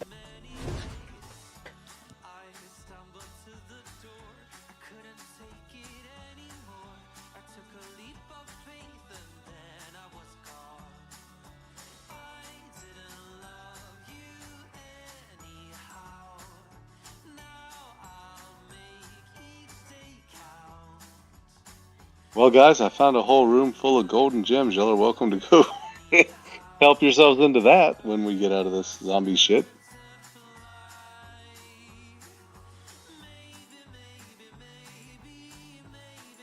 Golden Those- gems are always good. So is Skull Crusher gonna switch to 2-hand pistols? You know, I was going to run up into the room with the guns, and then I was like, I'm a fucking barbarian. I'd probably shoot myself in the foot. So I was hoping there'd be a chest in there with like a good weapon, but that didn't happen. You know, the funny thing is, as an artificer, I basically have proficiency with firearms already, but I don't want to use guns as this character. But they're right there. I have magic. Why would I want that?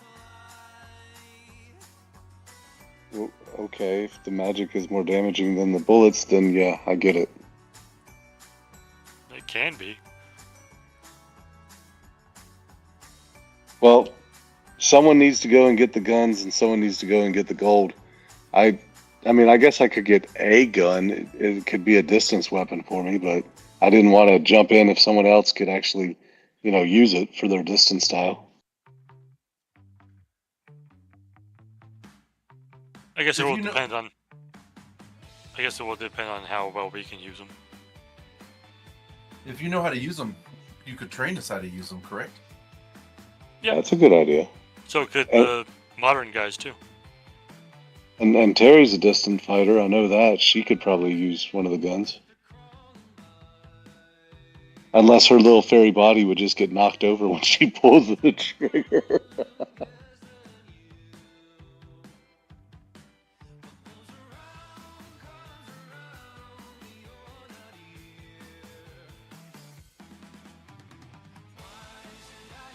But maybe with all those gold and gems, at least I could get a decent weapon to use as a frontline fighter. Oh wait, we don't have that little dude we can buy stuff from the shop access with this What are game, you do we? talking about for the shop? We actually do. That's one of the things he was posting in the tech stuff. The Oh, store yeah, we of have Thorn access. and That's the Ore. reason why. It's the reason why I Oh. took the gold back. I bought a couple of bags of holding.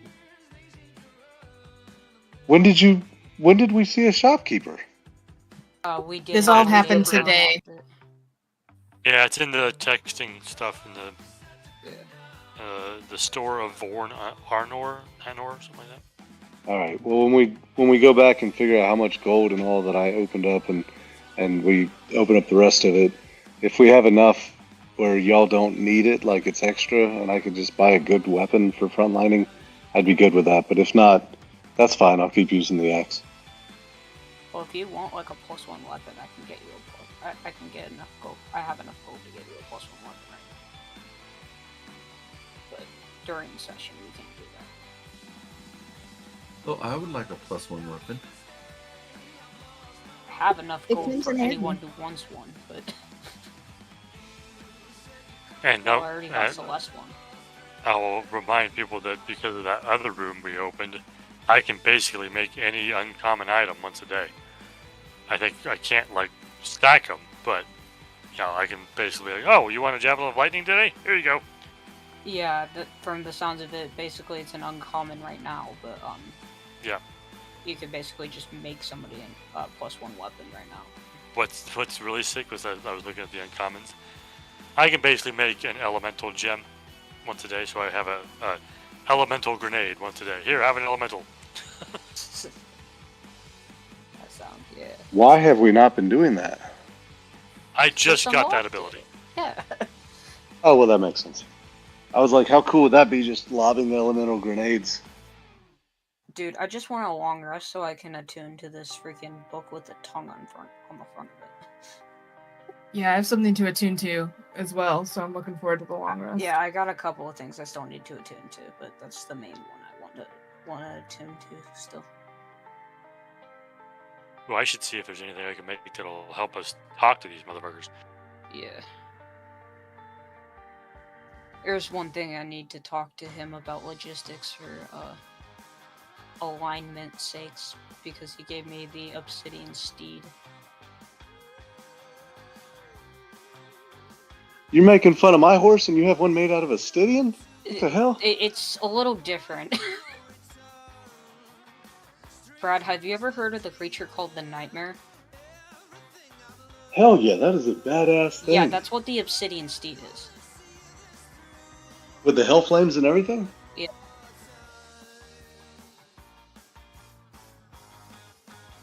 Why didn't you just throw that down the hallway? All the zombies would be gone. Because it's from the figurine of Wondrous Power. Basically, how it works is you can throw down the figurine and it becomes a creature within an unoccupied space. And in the Obsidian Steed's case, specifically, it lasts for 24 hours. But then once I use it, I can't use it again for 5 days. Oh. And then also, Yeah, the Nightmare specifically states in its stat block that it will only protect itself.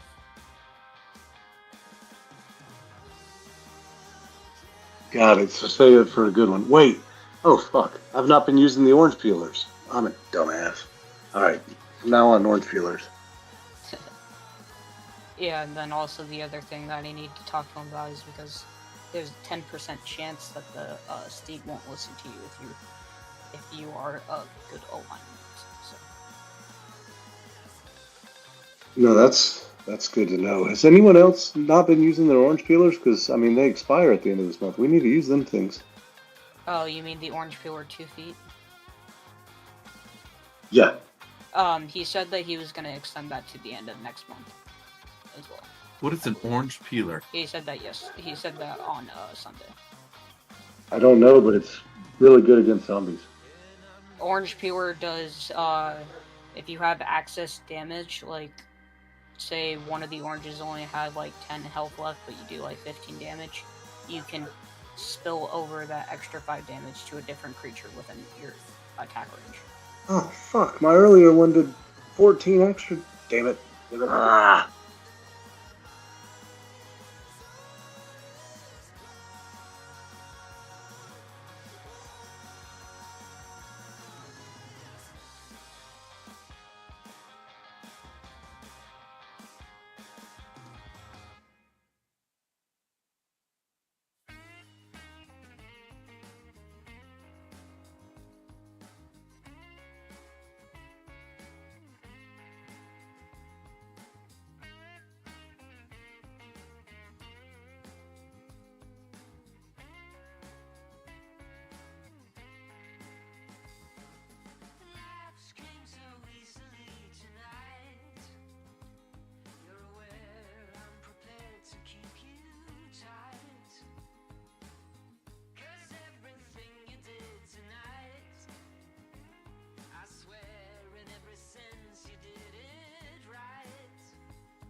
Hey, how much do you think a +1 weapon would cost? Because I do have some gold even before we start divvying up that gold room. It's 300. I did it earlier today. It's 300 if you want to just upgrade the current weapon you have. If you want like a brand new one, it's 300 plus whatever the actual weapon is. Oh, well, I've got like thousands. I wonder how much I could like use to get a good weapon. Well, there's only up to uncommon available right now, so we only have common and uncommon to choose from. So would that be like a +3? Uncommon is only +1. Damn it. So you could do, if you wanted to spend 300 and just upgrade your weapon to a +1 for now, and then we have to unlock the rare in the Twitch thing. Challenge, yeah. And then you can do one later. That's pretty much what I'm planning on doing. Can I do that now during the break? Because shoot, I'll go ahead and spend the gold. And do that. I would probably think that you would have to wait until after session, but that's I Dan's figured. ruling. I don't know. No. I mean, duh. Yeah. Okay.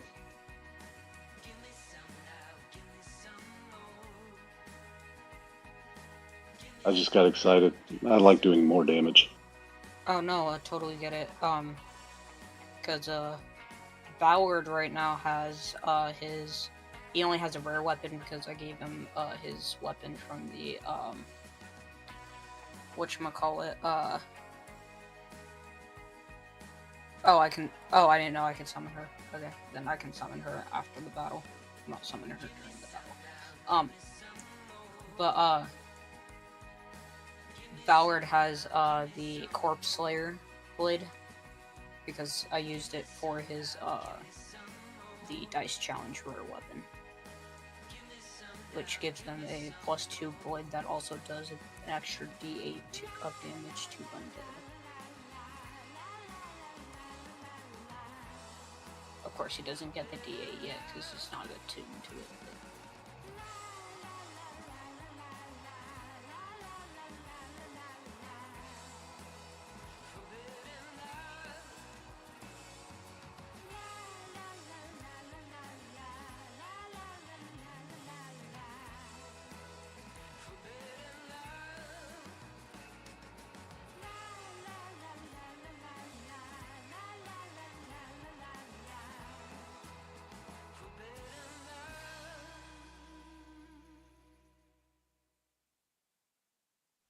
Alright, how are we summoning the merchant on this game? It's one of the, I don't remember what subscription level it is, but I do have the ability to summon the merchant. Because I have some subscription level and I have no idea what it is. I just let Terry manage all that.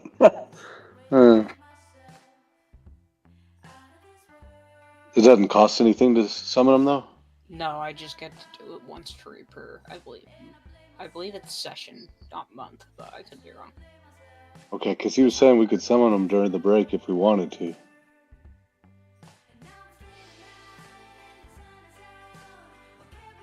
I just didn't know if anybody wanted to.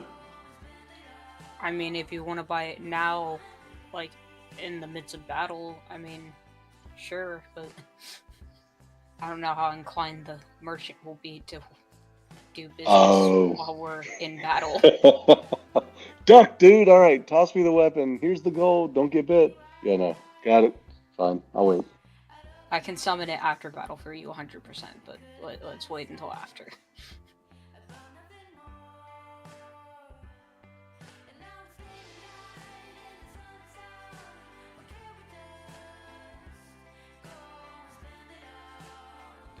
So we're not summoning him, but it would have been funny to ask him, hey, dude, how are you at dodgeball? Can you dodge, dip, duck, and dodge?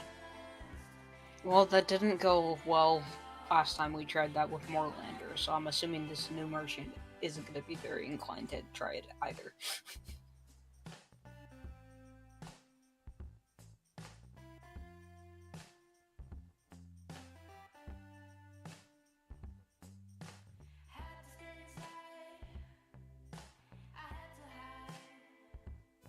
All right, let's jump back into it. What are you shooting at, Justin? Just making sure I've built the attack Oh, blocks right. okay. All right, Zara, let's kick some booty. All right. Give me 1 second. Can she get in close to? Can she fly over garlic? Oh my god. Finally, it rubbed off on people. I hate For you all. real. Can she fly over his head and get to this guy? The Yes. Oh my gosh. One day, players will learn to thoughtfully observe their intended name for the character from all angles to see if there's any meme potential. This is no longer role-playing unlimited. This is role-playing meme-listed. Meme Now I playing can only unlimited. think of the, I can now only think of those videos on YouTube of the NPCs, the garlic farmer. Oh, jeez. Oh, man, that is a crit because we are squeezing. So 17, 25, 29, 31, 35 points of damage. Which one was Do that? you have an orange peel or 2 feet left over? I do. You can kill the one that's nearly at full health and the one that only has a couple hit points left with that. Let's do it. That's Yeah. 2 birds, 1 stone right there. Yeah. Yeah, that was almost perfect. Like 1 excess point of damage to spill over, and there's no zombies nearby to do that with. Sweet. All right. And then I think, well, hold on, let me see.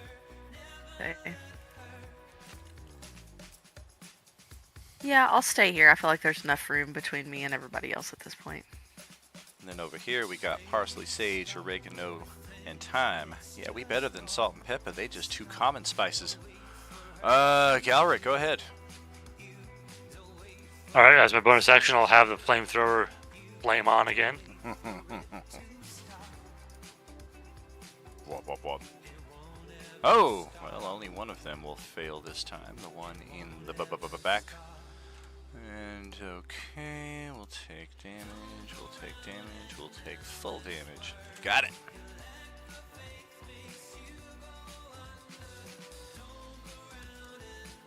And I'll blast that guy just pinged. I hope I was doing something with my eye. Could you do the ping again there, if you would, please? Gotcha. Glad I asked. I was gonna do the one on the south. Got it. And let's do it. Okay, Celeste, over to you. Okay.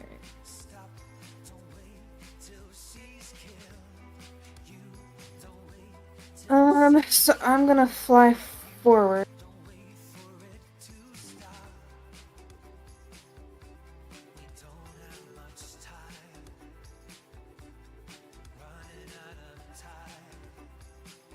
Oh boy. And I'll go after the one in the middle of Cedar and me and Cedar. Okay.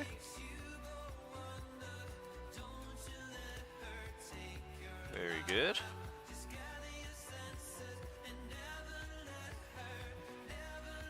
Oh, see if we can survive that. 6 and 5. We do, even at disadvantage. We survive that. 1 hit point remaining. Alright, that's all I got. Okay, dwarf. I was about to do a major spoiler alert, and then I had to remember. Wait a minute, Daniel. They don't all know that yet, and it involves a dwarf. And No what? somehow that slipped out when I was meant to say zombie. Your turn. No, Okay. go ahead with it. No what? Yeah. That's all I've got to say about that. Okay, so the one that has 1 hit point left, we are going to attack Cedar with a scratch. That's a 17 to hit. We got as close as we're likely to get. 1 to the north. Same 2 targets. Oh, rolled the wrong die there. Also going after Cedar. Going for weapon attack. Short sword. Horrible miss.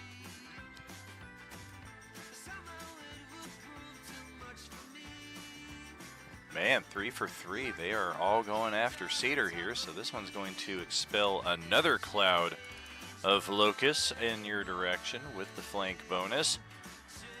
Oh, it's a 19 to hit for 12. We'll just That's half. re-alive this one. And put it in Anyone else see that?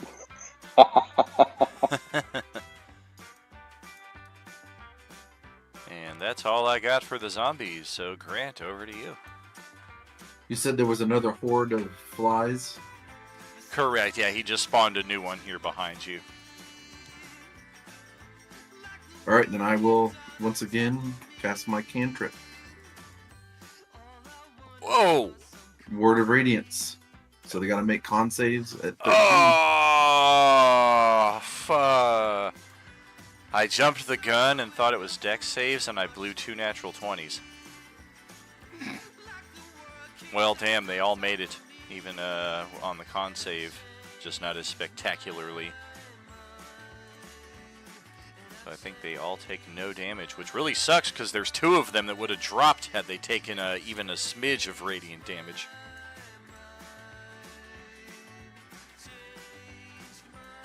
And then as my bonus action, I'm going to... This is true. I can 2-hand attack, correct? I mean, I can perform a... Oh, no, never mind. I have a shield. Ah.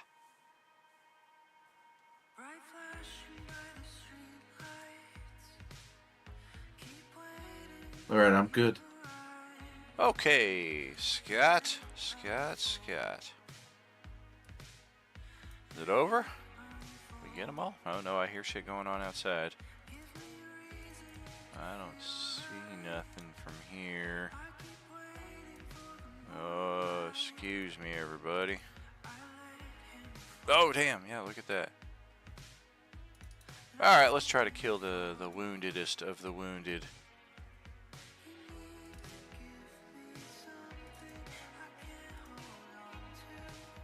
Wow. Alright, we're going to play this again. We shoot this guy right in the head, and it makes the con save, so it remains with 1 hit point. Joey will step up, and we're going to try to take out that swarm. We can just bonk that once. Oh! Yeah, it has no hit points, but its AC is a tiny bit higher than the zombie that spawned it, so Joey is going to miss with that. And that'll bring it over to Silkus. Oh, yeah? Just not while I'm trying to do shit. Shush. No! I'm going to go ahead and take a shot at the swarm with a firebolt. That'll do it. And then that will be my turn. Okay. Well, Skull Crusher up next. Oh, I'm ready to go up and take my one swing. Well, you'll have to squeeze into the space with the cannon or with your buddy there. Either way, it's going to mean disadvantage attack, but then offset by flank advantage, so it's just whatever you roll on the left side. And is it the guy that has 12 hit points left or the guy that has 1 hit point left? I'll do the guy with 1 hit point, but use the orange peeler so I can have the extra damage go towards the other guy again. Okay, you can always decide that after you see what's rolled too, in case it's like not optimal. You're like, oh great, 1 point of extra damage, woo woo woo. Alright, because yeah, that is a miss outright, unfortunately. Fuck me up there. I'll inspo that for him. In this case, it still uses the left Oh, because that's it's my advantage, point. Yeah. disadvantage. My You can bad. give him a hero point. He needs He 14 also to has hit. his own hero points now with that epic sub until the end of Coalescence 4. That's So a it's one- 14 to hit, right? It's a D8. And you would need a 4 or better.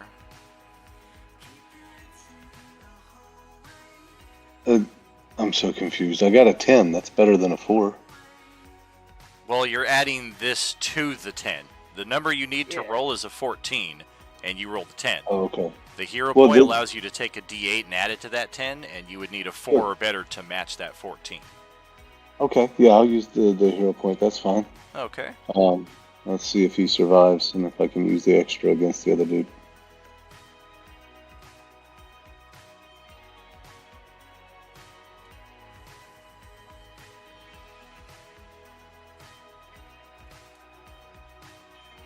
Oh, I'm a dumbass. You're waiting for me to roll. Okay, thank you, Jerry. Hey, on the money. Alright, so yes, let's see if we survive. We do not. So yes, that is going to kill this one. And send another 9 points of damage over to this guy. So yeah, we will leave that one 11. in horrible shape. I thought it was 10 and 2 is 12. You've Minus never 1. gone into rage throughout all of this yet. Yeah, no, I've been in rage. Remember, I went to the gold room, went into rage as bonus, and Negative. You bonus action opened up the crate, so you got your free object interaction to open the stone coffer. You bonus action to open the crates of gold, and then you ran over into the zone of combat. Oh, I took one of the rages away. I thought I've been raging this whole time. Well, either way, I thought he did rage. I thought he mentioned Yeah. it. Yeah, I I did did. not see it, but we'll have to put that on the token here. And I guess it would be 3 points or 3 rounds expired, and then this guy would have 1 hit point left. And okay, anything else? so my rage just ran out. No, it's 3 rounds into the 10-round rage. Oh, okay, good deal. Well, then I'll add my hit points back for the thing for my round, and that's my turn. The hero points and the inspirations are absolutely included in that, Kimberly. I think the only thing that I can't include in it is the only thing that I didn't include in it was the 50% off the Beskar redemptions. Otherwise, the attribute bonuses, the epic boon, the regeneration, all of that stuff is included. Oh yeah, supercharge mode. All right, Zara, over to your turn. Alright, she's gonna fly over here. And then this room, I assume, is the same height as the other room. Is that correct? The ceiling actually goes up to 15 feet in here. Okay, cool. Where did I go? Oh, there I... Oh my god, I think I just lost my token. Yep, you flew under Scott There we go. Okay, so she's gonna fly... So, is there 2 guys left in this room? There are. Okay, She's gonna fly... I think she's gonna go after this guy right here. Okay.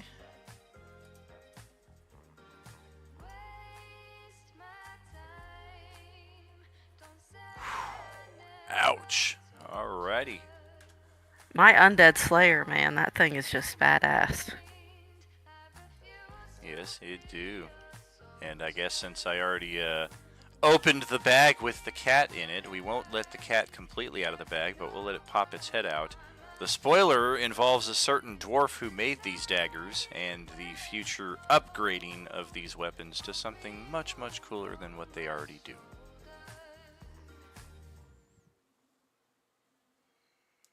Interesting. Just a matter Okay. of time and place. She's gonna go back the other direction for a bit.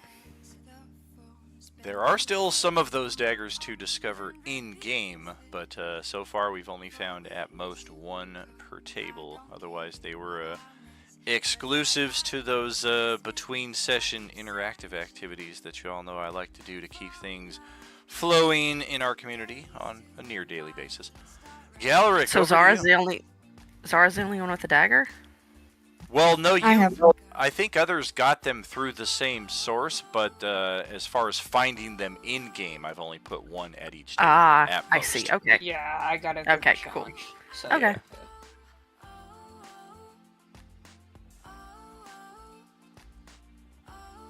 I'm a dwarf. Did I make those? I don't remember. Maybe you did. I make things. I'm a crafter. All right, I'll have the cannon blast these two guys, angling it away from the other people. Awesome. I guess I will boop, boop. Make and fail. Natural 1 and a 21. That is correct. If you have the orange peeler feat itself, it is a permanent thing. If you have the orange peeler 2 feet at this point, which anybody would have just as a temporary thing, it is 3 uses. Yeah.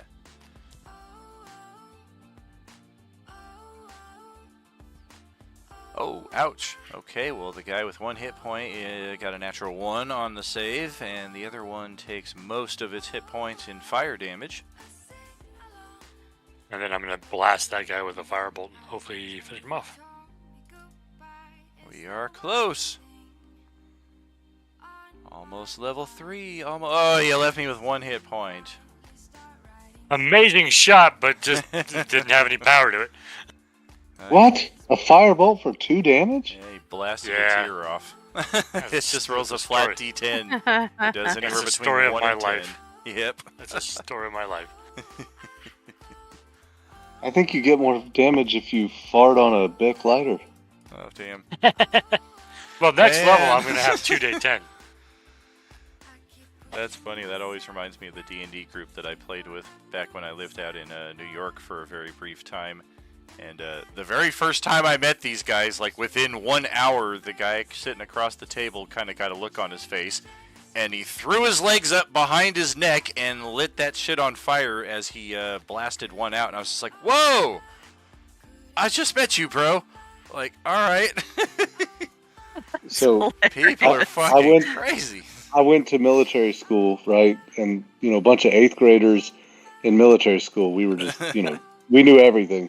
And this dude did that in his underwear, and it sucked back in, burned a hole through his underwear, Louise. and, yeah, he got he got a little toasty down there. Oh my god. Oh my god. And Kimberly's just like, yeah, we're done with this. There we go. Dead. And we will close out the combat sequence here. And that is officially the threshold for your group to hit group minimum level 3. Doesn't matter if you're level 3, 4, or possibly even 5 right now. You ascend to the next level. Level 3 is a big one. You choose your subclass. That means I got the orange peeler feet. Nice. Yeah, some of you at this next phase right here will also unlock that orange peeler feat if you were included. I think that includes J-Man as well, if I recall. What? I don't even know what we're talking about. I don't think I have the orange peeler feet. It was a reward for something. Yeah, no, I didn't get the reward for that. Yeah, Johnny was kind enough to send me this right here. Yeah, it looks like it's Dance Master, Conduit, Johnny B, and Summer Girl who get the orange peeler for free at your next level up, which would be now. Do we have to wait for a long rest before we level up, or do we do that or not? You do not have to wait for your long rest. Okay. Cool. I'm about to say you should have asked that before I started. Is that like a limited thing, or do I just now have that? You permanently have the orange peeler feat. Oh, okay. And that will apply to all of your characters in the Coalescence. Hey, how many rolls do I get for health? Just one. Yeah, I Unless you always roll- do unless just you one, but roll it says now. roll one, so it suggests that there's more rolls.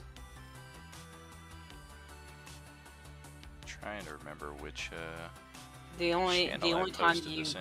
you posted for rolls is if you roll 1 on your health when you're rolling, then you get 1 more time. But if it's another 1, then you're screwed with 1. That is correct. Okay. Yeah, because it says roll one, and I'm like, ooh, that means there's more rolls. But no, okay. While we're chilling here, I'm gonna summon the merchant for Skull Crusher as well. And that is correct. Looking up the next section of that, it's posted in the RU Crew table chat. For Shags, Westy, Ari, Sarge, Brad, and Kimberly, you will all get the orange peeler feat after the group reaches level 4 group minimum. So we do still have another half dozen players who are waiting for that feat to activate. Because I thought when it happened that you said that it would also include if we bought level ups. It does not. That's why I was specific to mention the group minimum level. Like, you can still individually get your level ups in that respect, but it doesn't count towards this specific purpose. I can re-roll a 1 for HP. You correct. can. If you roll a 1 a second time, though, you're stuck with it. Okay, cool. Roll it. Or just do average. No, that is no longer an option. No, I have to roll again. Oh, goody. I'm gonna have to manually add this because the grade binding thing isn't in the compendium anymore. Womp womp. Well, that's much better. Thank goodness. I was like, I'm gonna get a 1 again.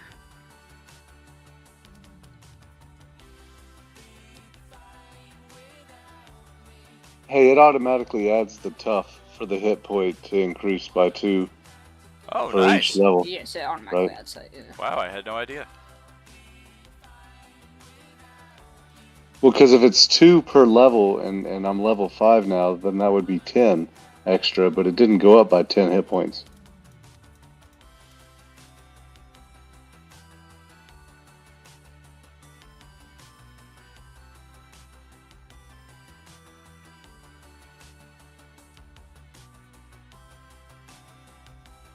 Yeah, I'm not really positive on that. I know some people have made comments that hit points do not always track perfectly when you use the automatic increase in that respect, so it may require a little manual touch in that respect. Where would I find the orange peeler feat? It is in the table info channel. Probably got to scroll up just a tad. Another thing with Discord that I've only recently just discovered is the search bar. Like any of these specific terminologies like orange peeler or Phoenix down, you can just search by those terms and it'll likely be a lot quicker than trying to find pins or what specific channels. Because you can There's a search search from bar? any channel and it'll send you right to it. I never knew there was a search bar. Oh my gosh, yeah. y'all. It's in the I've upper been right. searching. It's in I've been the upper searching right. all those trivias. Yeah. Yeah, I only just discovered it a few weeks ago, most specifically when I have to track people's lost numbers, because I'm just scrolling up and up and up. I'm like, oh, this is tedious, and I finally realized, oh, there's another way. Hallelujah. So I have a question on when I'm doing the character mancer. If it has like 3 of 5 cantrips, does that mean that I can pick 2 more cantrips? What does that mean? That's what it sounds like to me. Okay.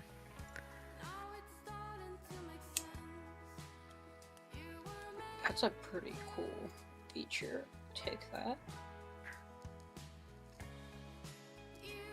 Now I finally get my extra attack, and I went ahead and did the math.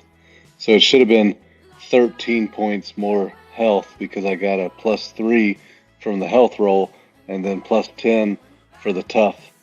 So that's 13, right? Tough does No, not give you you only 10. you only get 2 for this level. Would have 10 total because you're 5th level, but you get 2 per level. You do not get 2 per 5. You don't times it by 5 when you get to 5th level. Yeah, you just get Okay. 2 at 5th level. Okay, then I'll go back down. Thanks.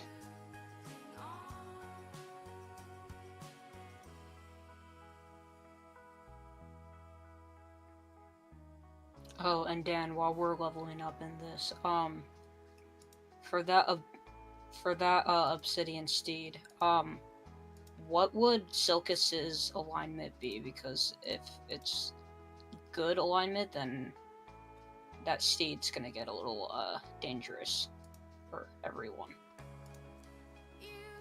Well, I specifically gave it to Silkus because I looked at your alignment and saw that it would match up with this creature. Okay. Well, I was been playing him as neutral. That's the only reason why I ask.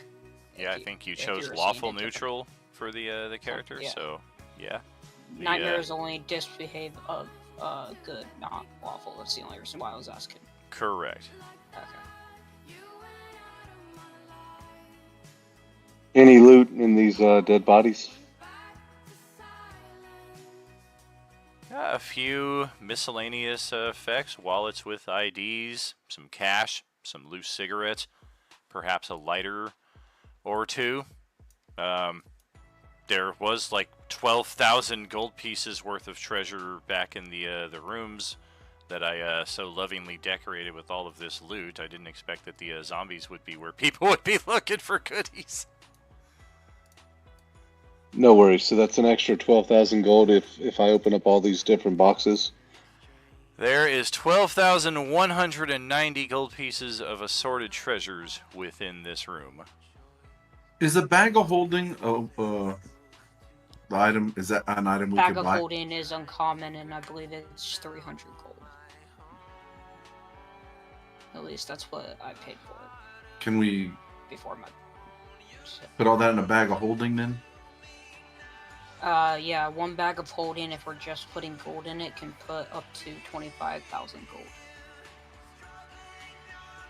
If it's just gold pieces, though. I don't know the weight of everything else. Did we summon the dude already? Yeah, I already said I'd summon him. Or summon Okay. her, sorry. Then I'll look in the compendium and see if I can buy like the battle axe +1 I must damage. be going deaf here. Like, there are things that y'all are saying that you said that I'm like, when did they fucking say that? Because said my it. response to somebody saying that we're summoning the merchant would be that we are currently on a pause, and your group is going to need to take a long rest at some point before you're able to summon the merchant. Oh, okay. I said it after we finished the battle. I just didn't. Yeah, I must have completely missed that or something. Okay, then pause. Okay, on, no merchant. on the items, but let's continue. Yeah.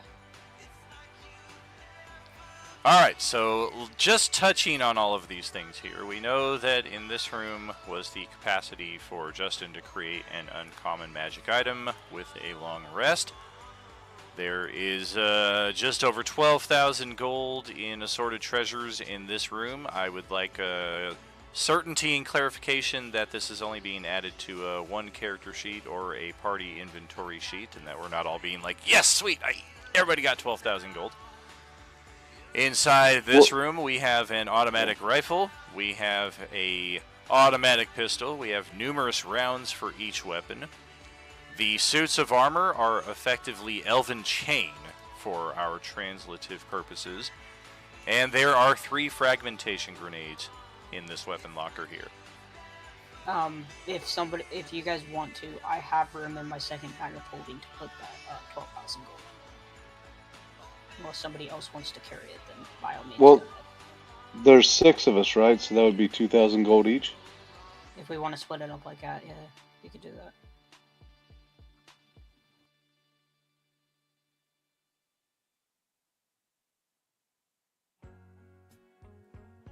I was just throwing it out there in case anybody else in the group had an opinion.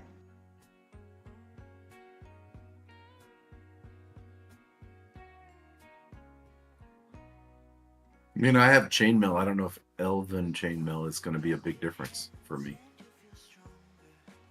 Elven chain is pretty money. Elven chainmail, I'd probably grab it just to sell it because it is technically a Yeah. Well, somebody better take it. item. Well, if We have none a- of the, we have I a- put these in here for the player characters, but if you guys are just going to take them for liquidation, the NPCs will gladly add them to No, their no. inventory. Wait, does I the mean- elven the chain- NPCs want Some of us can wear them, Wild means right? go ahead. I have a question. Mm-hmm. Does the elven chainmail, because regular chainmail I know does disadvantage on stealth rolls and stuff. Elven chainmail does not have that, right? That is Elven correct. chainmail does not. Also, I believe Elven chainmail, you're proficient with it no matter what. Okay, because I can switch that out because I have chainmail, so that way I won't ever have issues with stealth. No, I Yeah. could switch it out too if that's because, if it's the same except. So if there's how many suits of chainmail are there? Yeah, because should we put them on the frontline fighters too? Well, you can't wear chainmail Oh. because you have the. You can't wear armor. Well, it Well, says he I'm can, proficient he in just medium wouldn't and light benefit armor. from- He can. He just wouldn't benefit from his unarmored defense. Oh, that's what that is. Okay. Yeah, you don't. You want to keep that unarmored defense. Typically, the only barbarians that really wear armor are the battle ringers, barbarians. How many elven chainmails were there? 2 sets. So I'll take one. And I will take one. I'll take one grenade. Yeah, you'll find those in the compendium under fragmentation grenades. They do, I think, 5d6 damage. There's 2 more. Who wants them?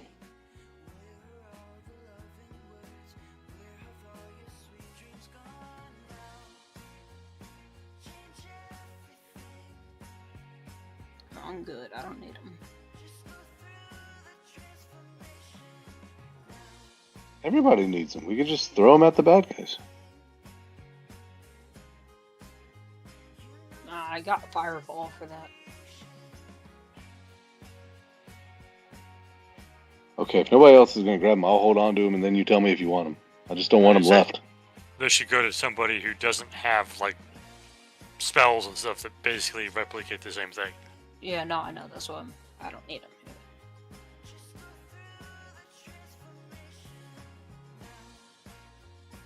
I do not see elven chainmail in the compendium. It's there. I just found it. Might just I be think under it's under Elven Elven chain. Chain. Yeah. Yeah.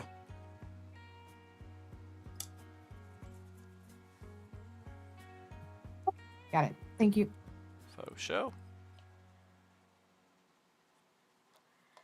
And of course, it's not actual mithril elven chain like this is like actual battle tactical armor, but simulative purposes, that's what it is. It's very lightweight, it's easy to move in, it's not going to slow you down or impose disadvantage.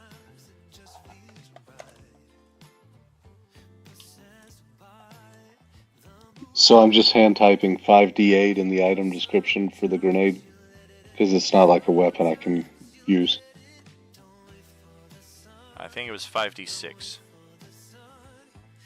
How many grenades were there? Okay. There's 3 total. Their stats should all be inside the compendium. I just checked earlier today.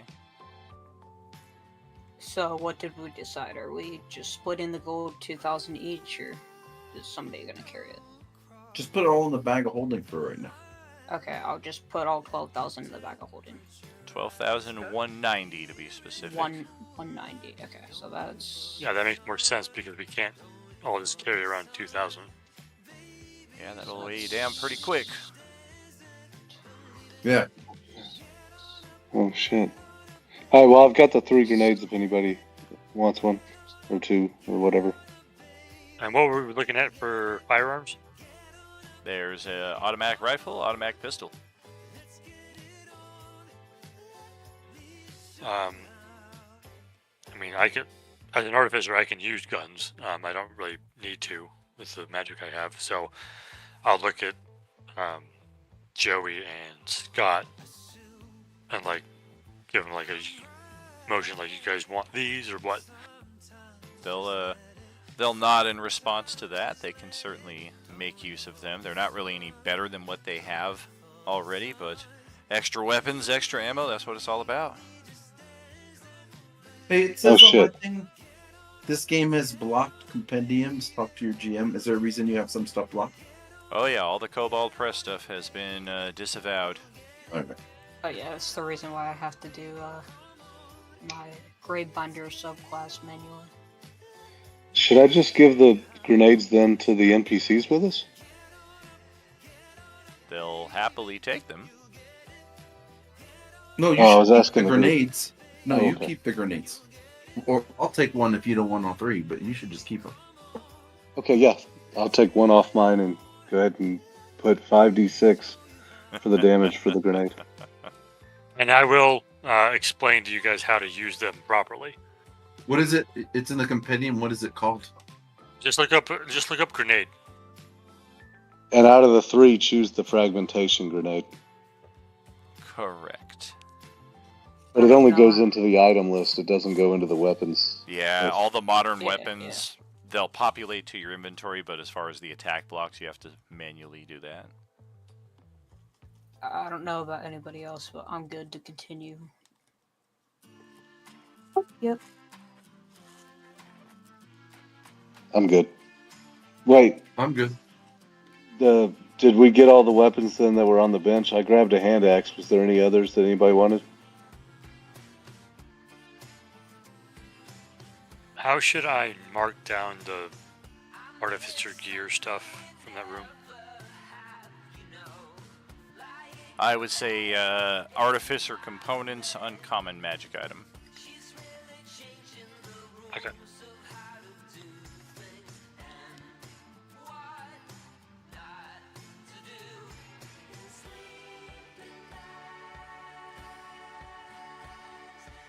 Did we get all the gear off the table over here next to me and His Majesty Bleedle? I mean, we didn't pick everything clean, but as far as anything useful or that was inquired, then yeah, absolutely. Looks like we got it. Okay. It just looked like there was a shield and some kind of spiky weapon. I just wanted to make sure. Oh yeah, just some pliers, a trowel, a little hibachi. Okay, I'm good. Are you taking the hibachi? You know it. Well, yeah. I mean, it goes good with the propane grill, right? Oh, I was just joking. Well, somebody's definitely going to need a bag of holding with all of the unwieldy, bulky stuff that he's just appropriating. Oh, I'm not carrying that. I'm not carrying those weapons and stuff in my bag. Hell no. My bag is for gold and gold only. As soon as the guy comes, I'll definitely buy a bag of holding, but I know I can't put the horse in there.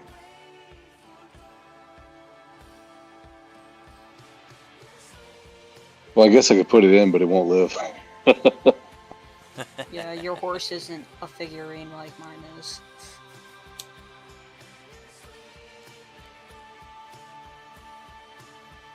Hey, but we all might have a patch of a horse on our new robes.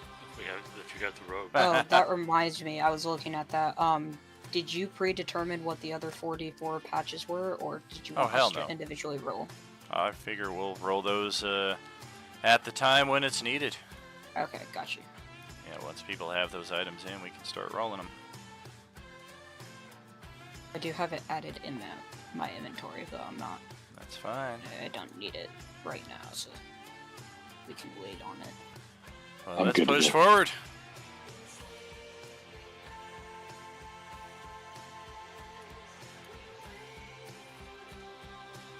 Is that a bicycle over there? It sure is. Alright.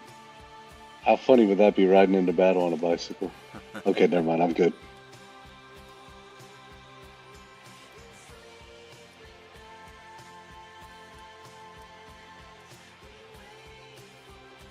Here's we have another locked door. I'll try to open it. Yeah, go ahead. I'll guidance you.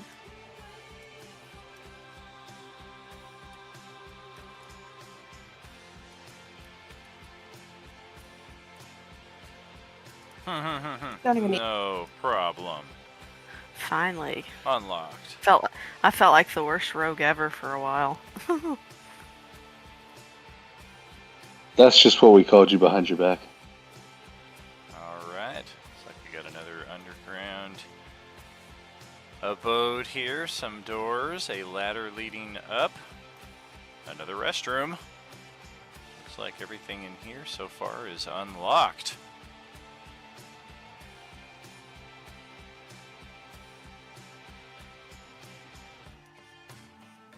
What's in this room? Looks like a bunch of little art supplies. Looks like a little kid's Is that room. a phoenix down? Is that a is pink a feather? phoenix down.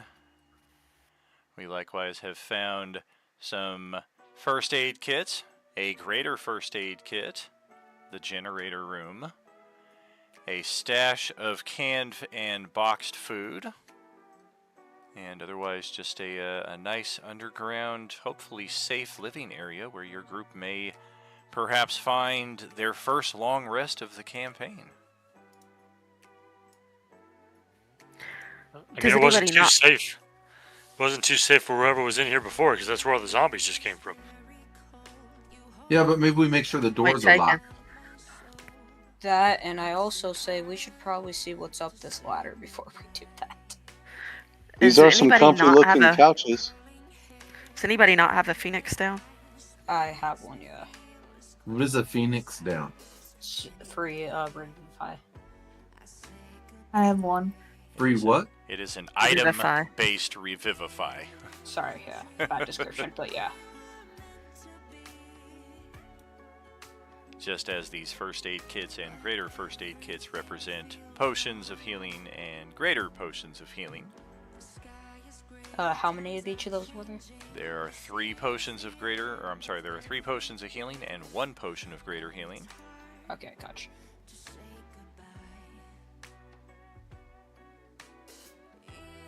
I'll take one of the potions of healing. As far as the food supply, you would guess for a group of 6, such as yourselves, this is probably about a 30-day supply of sustainables in there. Num nums. Dinty, more beef stew. And the ladder leading out of here leads to a steel hatch that is adjacent to a house that you guys already explored. I think some of you might have even walked past this hatch, and I had a door icon on it, but either nobody noticed or nobody said anything about it. The door icon always remained closed, so nobody even appeared to try to interact with it. But that would have led down to here had we accessed from that side. Well, if we know where it leads, then yeah, I vote that we try to lock everything up as best as we can and take a long rest.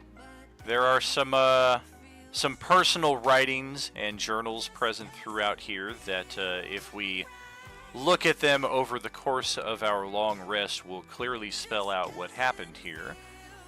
After the apocalypse occurred, the families that owned both of these residences took to the underground, as was the plan, in case something like this ever occurred. And over the ensuing weeks, the confined quarters and all number of other circumstances led to the degradation of relations between the people in these 2 homes, and they met up for what was supposed to be the monthly exchange of goods. You can clearly see one place had a better supply of food and medical supplies. The other place clearly had a better supply of ammunition and defense. And at the meeting, both sides planned to turn on the other. And that's where the firefight broke out and the brawl, and that's what created all of the zombies in the central passageway, which were now locked out of the homes that they were once within until you guys opened up that passage and found them. And basically these writings will indicate just the frustration between the people living here and those those no-gooders living across the way and how they keep swindling us on the monthly deal, and they keep saying that they don't have enough of this, but we know for a fact based on the numbers that we gave when we first made our way down here, like just a lot of bad stuff. Okay, quick question. For the long rest, are we able to attune to multiple items or just one? You can, although it greatly depends on how much sleep your character needs. Like if you're attuning to 4 items, then you're staying awake for 4 of the 8 hours that you need for your long rest. It's assumed you can get 1 item and still get your long rest. I was trying to get 2 items, if that's possible. I would say 2 is possible. Okay. One of those is the one that you gave me a vague description of, the tongue book. I'm assuming you have to tell me something. Okay. You're welcome. Got your back. Let me see if I can find this thing. Oh, thank goodness. I did find it. Like IRL, I think I know what it is, but Silkis has no clue. More than likely. The Book of Licking. No. It's the taste test book, obviously. It's Blaze's long lost cookbook that he needs to find. I can make the sock soup.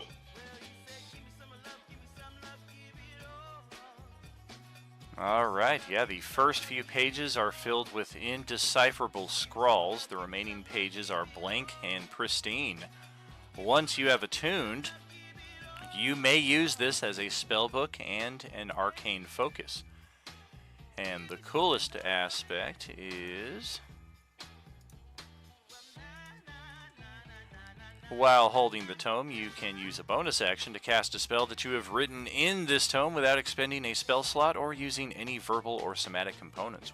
Once used, may not be used until the next dawn.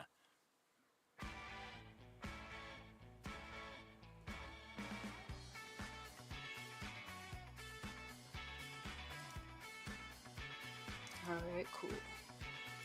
And that is a legendary item.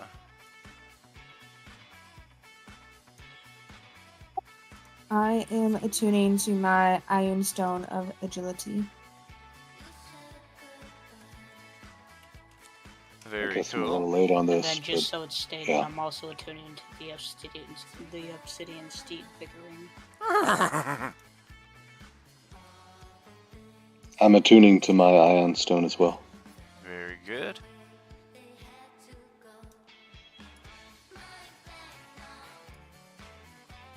I don't have anything I need to attune to, but since I can now craft something with this gear, I will craft, in the interest of making communication easier, a helm of telepathy. Nice. Can you craft to make our weapons better? I can only do one thing per day. I can summon the merchant as well first. Right now. So, yeah. Yeah, once Yeah, it well- is officially the next morning, we are good to proceed with that. Yeah, I will craft the helm of telepathy, and now I can talk to our friends that we couldn't talk to before. Holy shit, this guy just Finally. gets badder ass every day. Why is my ass bad? Ah, just like, it's a compliment, dude. Like, you're just like fucking badass at everything you do, you know? Oh, okay. I think some others here are better at things than I am, but thank you. Not that I've seen, man. Well, Yeah, okay. Let's, I would introduce us and get their names at the very least. very good.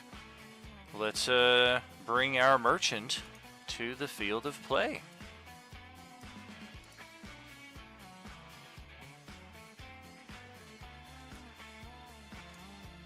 Oh wait, looks like it brought us to the merchant. Now we're in the middle of a mall. It's like a comic book store, toys, and other miscellany, and there are strange glowing beacons outside of the chamber here, and there's also one of them right up against this door I look at Soka's. What did you do? I just look at my hands and I'm like, I don't even know.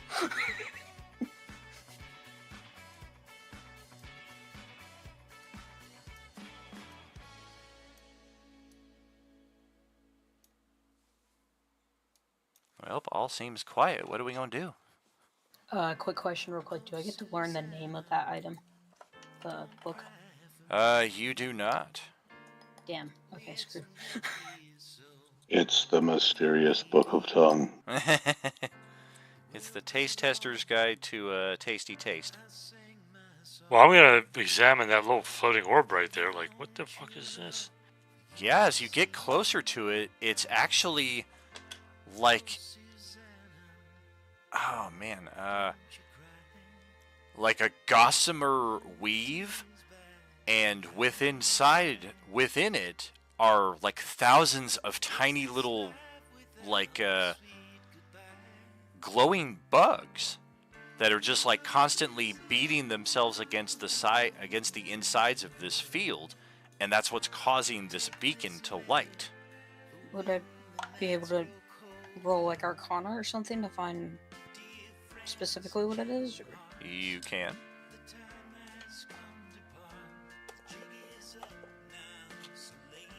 Oh well, shit. I got no. Yeah, you have no clue on this. Nature might also be applicable. Arcana 25 is likewise. This is unlike anything. I mean, it resembles a drift globe, which is a pretty common magic item, but this is obviously like biotech more than a charged magic item, you would guess. Guys, somebody's been here before us. There's dead zombies.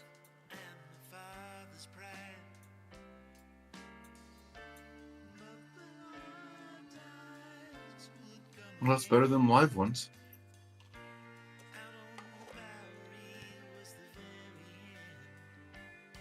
Well, use the helm of telepathy to see if there's any thought within this light thing.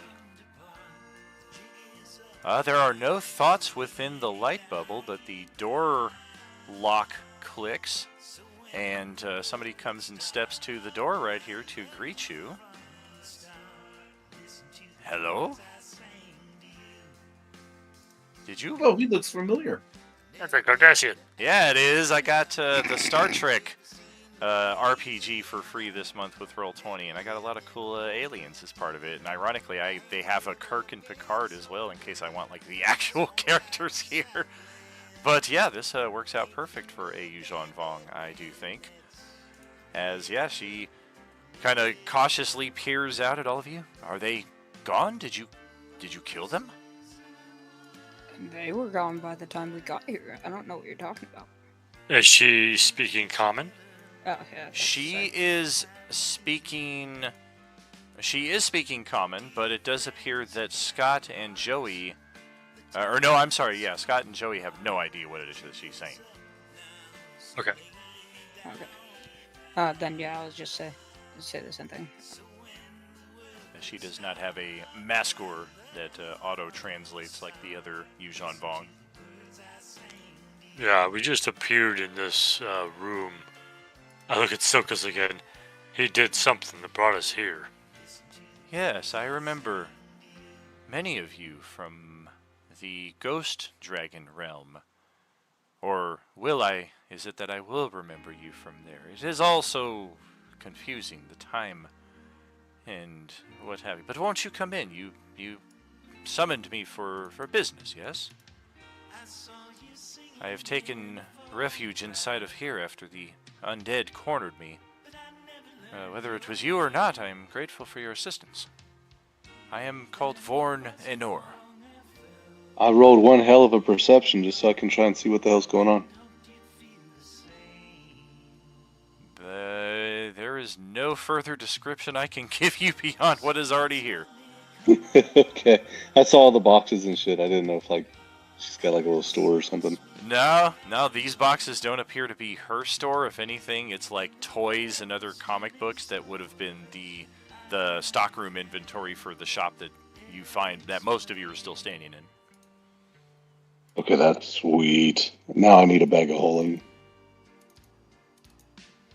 Scott's going to step outside and just take a look around here. And yeah, he calls back.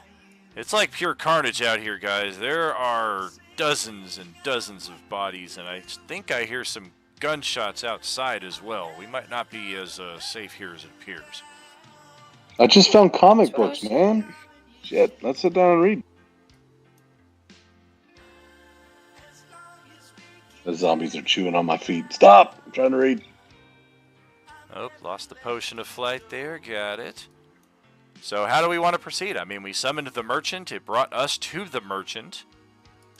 And now there is evidence of combat nearby, but we don't know exactly where. Oh, well, shit, then I need to make some purchases quick. Yeah, I'd like to Sokas buy a doesn't +1. see anything around.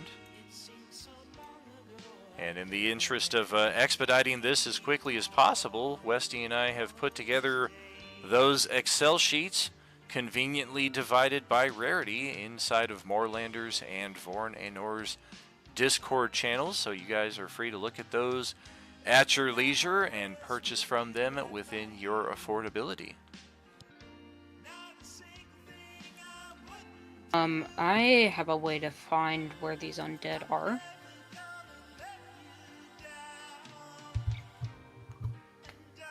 I am going to go ahead and expend a spell slot. So for 1 minute I can sense the awareness on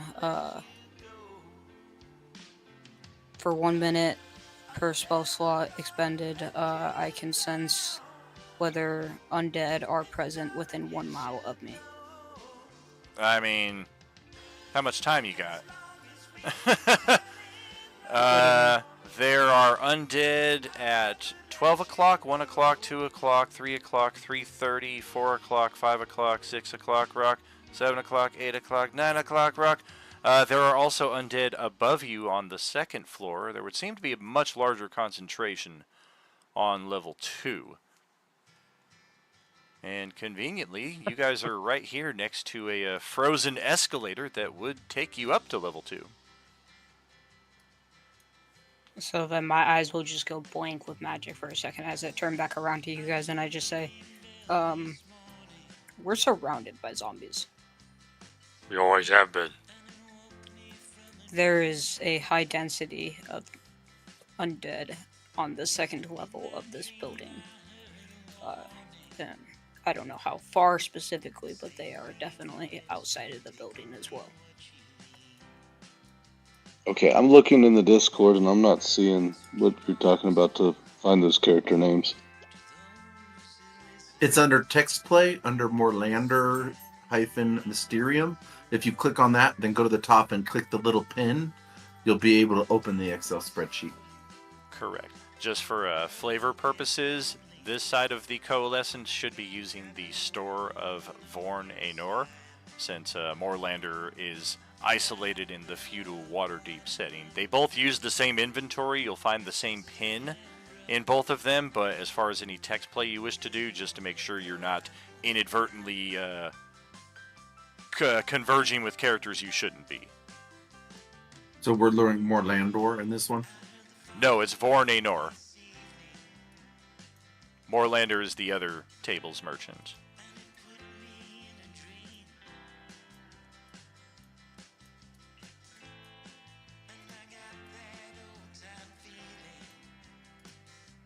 Alright, well, I'm going to lay down for a +1 sword and a +1 shield.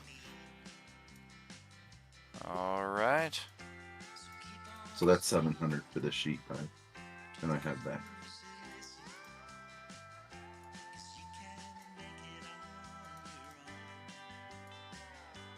And I've got your characters loaded up on level 2 whenever you are ready to proceed. You said we were going upstairs. I don't see any weapons in the list. Oh, they'll be in there. I see the bag of holding and just a bag of trick. Scroll down to the bottom. It should be under weapon +1. But if she's got one, I'll see if she has a bag of holding I can buy. Oh, absolutely. Alright, We have plenty of those.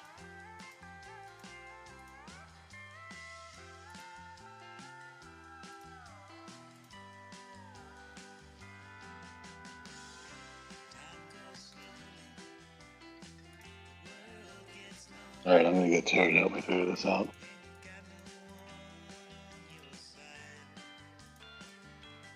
And I will Right. say that we should spend no more than like 5 more minutes here on inventory. The primary reason being that you have all of the next 13 days and 20 some hours between this session and next to also look through that and conduct business between sessions. That option was primarily opened so that when we meet or summon merchants in game like this, if we don't have a plan for it, we don't all of a sudden all stop for the next 45 minutes while everybody starts tearing open inventories to try to find what they want. Yep, Alright, I'm ready to so go. what's the plan? Where do we feel like we should go?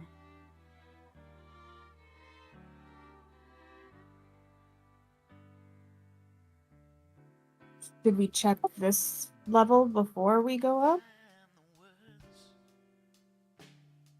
I was gonna look at Silkus and see the one who knows where all the undead are. I mean, this is a Cobalt Press, so it doesn't really specify that I know where within the mile they are, but It says you know the general direction, though not their exact locations or numbers. The most powerful undead within range would also be upstairs. okay. I'll just turn back around and I'll just say, my abilities only give me general directions, but I can tell that the most powerful one is upstairs. There's more powerful ones? Oh, that's great.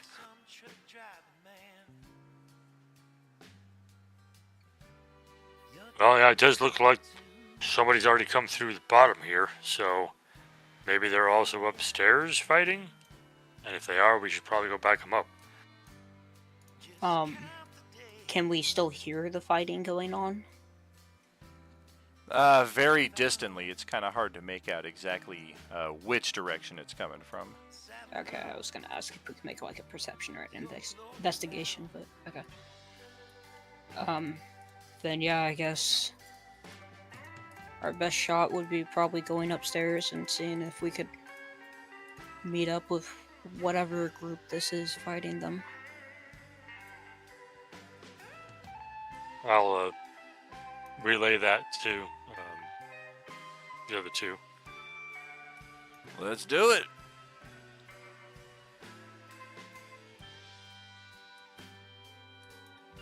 Vorn will Let's kind see of what they- see each of you off, and all right, I guess I'll close myself back in here until such a time as I'm needed again. Do Joey and Scott have an opinion? We're good to go upstairs. Let's go kick some ass. Very well.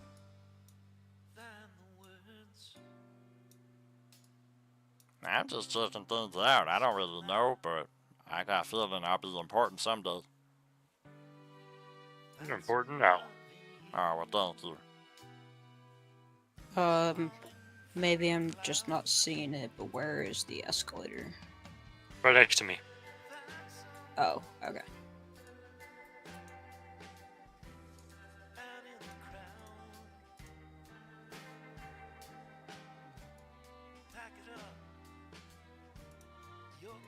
Well, let's see what level 2 holds for us.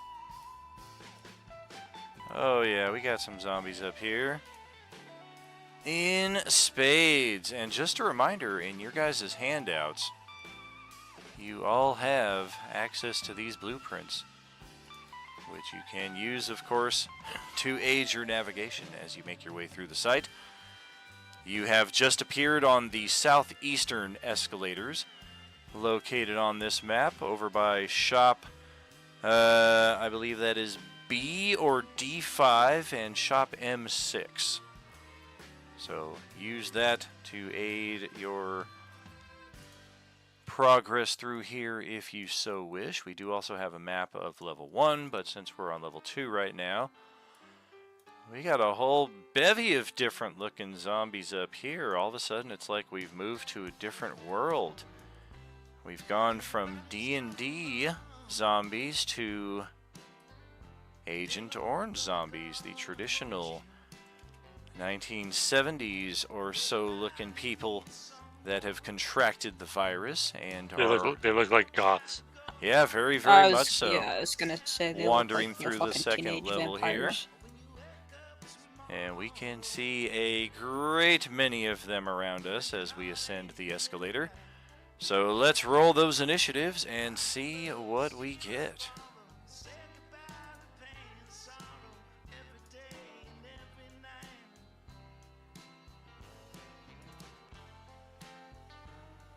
The wizard would love to, for once, roll above a 10 in initiative. That's asking a lot.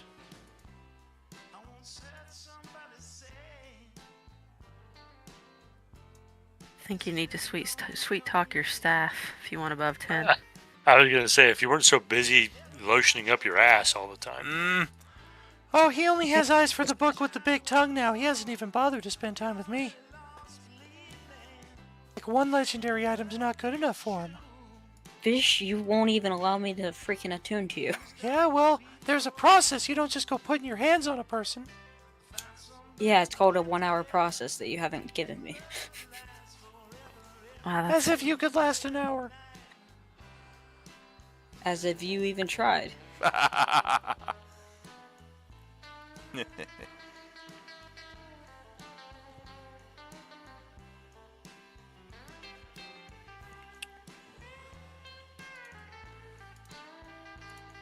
Well, that's all of you. I guess I should roll mine. I do have a quick question. Did we get our long rest in before we zapped the... You did. Merchant? That was the only reason why I put the merchant on a hold until after your long rest. All right. Because otherwise, you guys held out longer than any other table. Every other table got a long rest at least 1 to 3 sessions ago. You guys made it through almost 6 entire sessions without a long rest. Well, that's because the Tuesday crew rocks it. And for those We of did you so with the all while orange keeping peeler a live feet, fire. these are Class Ds. Still, they have a much different look about them, but they are statistically the same as the same Class Ds we've been fighting. We did all that while still keeping our NPCs alive, so. Very true.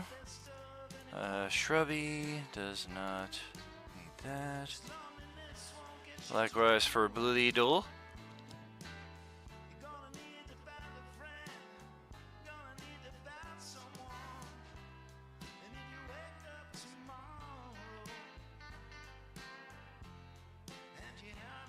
Good job, Joey.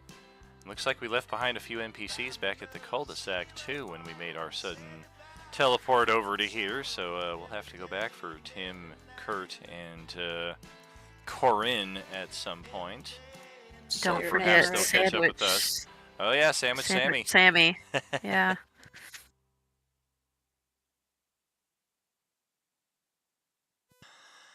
Okay, well, we are looking at...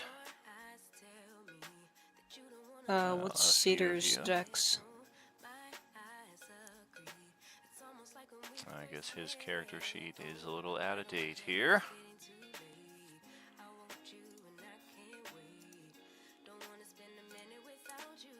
Just love that they give me the option to have these preset for every character sheet going in so that you don't have to change every character sheet manually, and then you have to change every character sheet manually. Alright, but yeah, Cedar is... Looks like a 17 dex, so just a tad short. Alright, Celeste, you got the top spot here. Go ahead. Oh goodness. Okay. I guess I will just go for the one that's closest. Alright.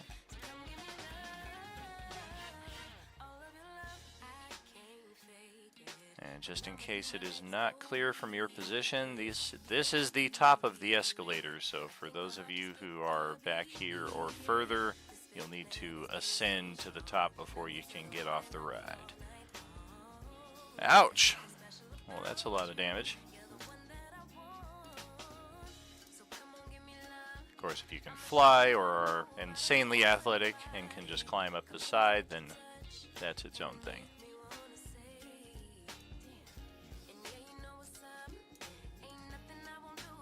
And that'll be my turn. Okay, Cedar, over to you.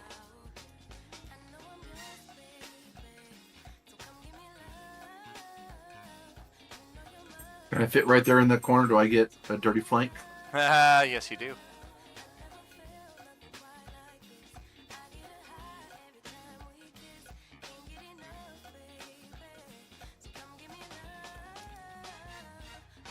As my bonus action, I'm going to cast Divine Favor to give me that plus 1d4 again. All right. Oh, damn. Oh, I needed that.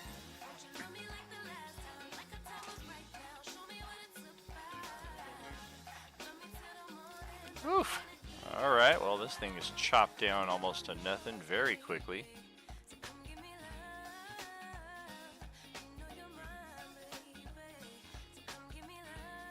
And that's all I got. All right, and I will take this opportunity to direct your attention to if your character is looking for their missing tie, their missing left shoe, or their unmentionables. You can find them over in this area. Zara, your turn. Is that a foot in that shoe? The shoe does not have the corresponding foot. If you're looking for a foot, you can probably find one on a zombie. Or a fellow party member. Alright, so Zara is gonna zip over to this zombie over here. And she's going to use this.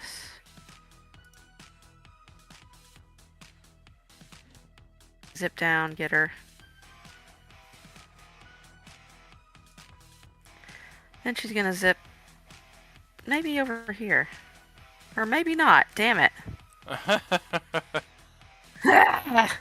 Okay, well, she's still flying 15 feet in the air, and she sees another zombie, and she's like, well, actually, is that door open? How can I see that zombie?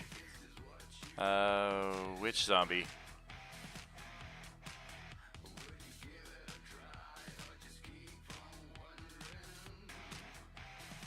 Yeah, here's where we run into some interesting difficulties that I had designing this map. Like a lot of these mall stores, as they should be, have a glass presentation here in the front that your characters can clearly see through. It could be argued that based on the way the doors look, that the doors should also be glass, but unfortunately Roll20 doesn't have a translucent door. So the doors remain blocked for you to be able to see through, but you can see through like areas like this where the window is broken through. I did make sure that I didn't close that off with dynamic lighting. And then likewise with the windows, I made sure that your characters can see through those. Okay, so I'm allowed to see through that. Exactly. Okay, you just cool. might have some difficulties like seeing directly through the door if you're standing like right here. Gotcha. Okay. So Zara, after she takes a hit on that zombie to the left, she darts over, sees the other zombie, and says, hey guys, there's another zombie over here in this room. Just FYI. We could just say that all the doors have like posters on them, so that's why you can't see through them. Oh, that's fantastic. Yeah, I thought I had come up with a solution. I was going to leave all of the doors open, but then continue the dynamic lighting on a translucent layer. But then I was like, well, that's fucking great genius. Then they won't be able to walk through the door because it's considered a wall.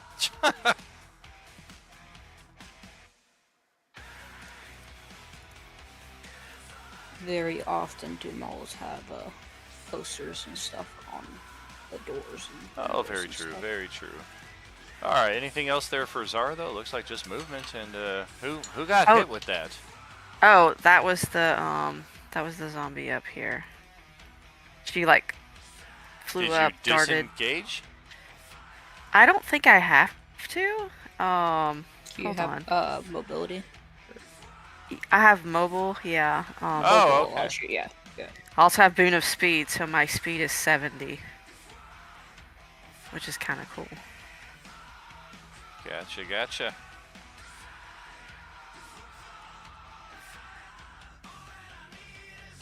Anything else?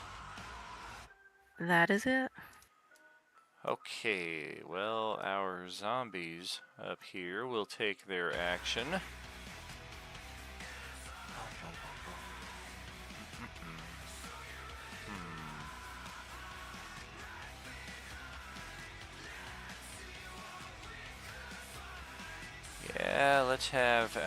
first one, step out right here. Open the door. Sorry, step out to here. 1, 2, 3, 4 targets. And we're gonna just step right over here down to Cedar and start opening up a can of Bite. That's not gonna hit.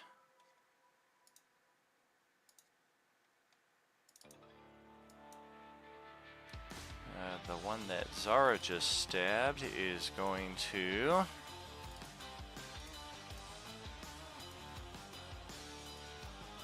belch a Locust Cloud at you. That is an 18 to hit for 13 piercing.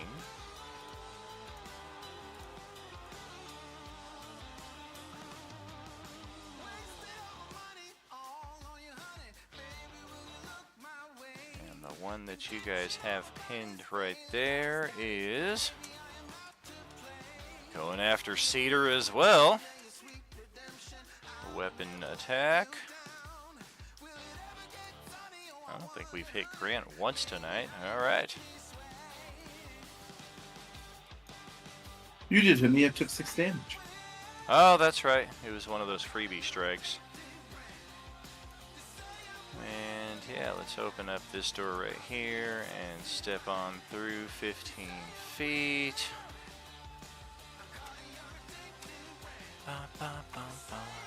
Oh, we're going to attack target number 1. Well, that means 10, 20, 30 feet exactly is another Locust Cloud over at Zara.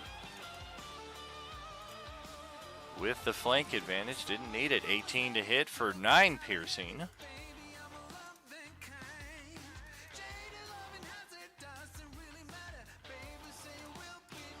This guy comes stepping out of there. What's all of this ruckus?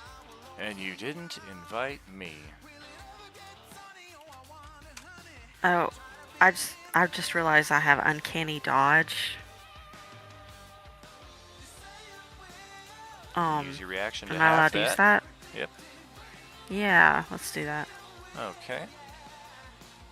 Looks like number 2 is going to be Galric. So yeah, we're just going to skirt along here and then jump into the escalator. Try to take a bite out of the dwarf. Nope.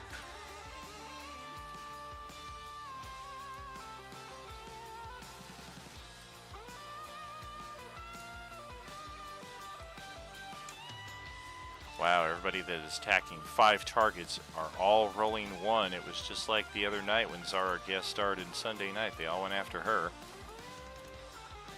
And I thought I she was gonna target die. Number 1. And here we go again, another swarm cloud with flank advantage. These things love me. That's a 16 to hit for 12 piercing. Just a whole nasty bunch of putrid wasps and locusts all around your grill there. That is not fun. Let's pan all the way up to this guy and see what they want to do. That would have really sucked if you guys started the game and then died. Yeah, exactly. Yeah, I know, right? That would not be fun. It was getting a little crazy over there. 50 feet as this guy will skirt around the glass wall leading to, or protecting you from all falling down to level 1. And otherwise we'll just kind of scatter out to here and prepare for next round. Obsessive life. 1, 2, 3, 4. Looks like it's Galric again. 20, 30, 35, 45, and we will jump into the escalator right between Joey and Skull Crusher. And try a weapon attack on Galric. Loose flank, that's a 22 to hit for 7.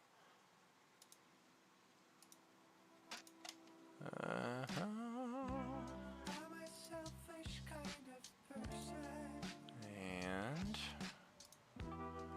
That's all of you. All of you. Make sure we're not forgetting anybody. That would be embarrassing if y'all just stood around here and didn't do anything.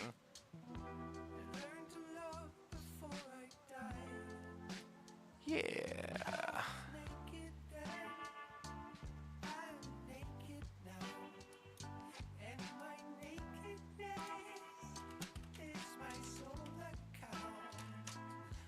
There it is again. Another one going after Zara.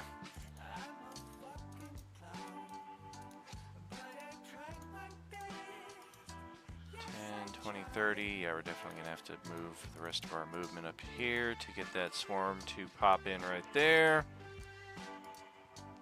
21 to hit. 15 piercing. Oh, man. Zara is in the safest, but also the worst spot right now. It's not looking good. Thankfully, you have that mobile, because otherwise they do get attacks of opportunity in normal circumstances.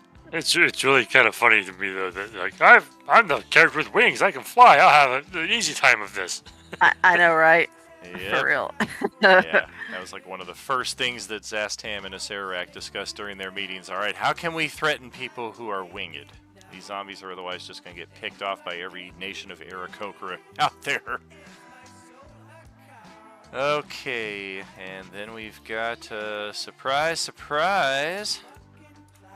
Let's open the door here and say hello to everybody's favorite zombie. I mean, this guy is just very happy to be here. I mean, how can you really be upset with him? He's just very happy. He reminds me of one of the zombies from Dawn of the Dead. I don't know which one though. Yeah. And Celeste is the only one that we can target. Well, I'm sorry, I might spew a cloud over in Zara's direction if I roll a 1. And of course I do. Fucking A, are you fucking kidding me? So yeah, we're gonna spew a cloud over from here. Good grief. I need that grenade. Yeah, you do. Just drop it right in your space and hopefully make the save. Another belch with flank advantage. A 19 to hit for 13 damage. I am down. I only had 4. And you're gonna take a failed death save. Actually, no, you're light and dainty enough that I would rule you kind of feather fall gently to the ground instead of breaking your neck in the process.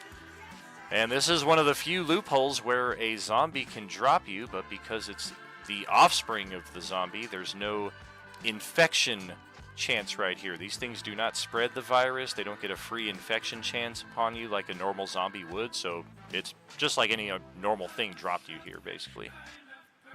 That's funny. Now, when you said that, when she dropped, I just heard, hey, come out and play! And I need a quick audible here. Yep, let's get you in play.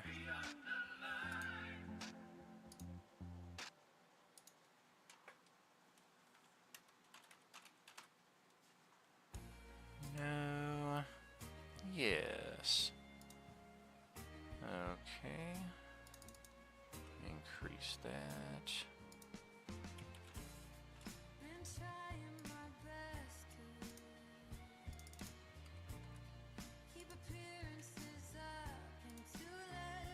Almost.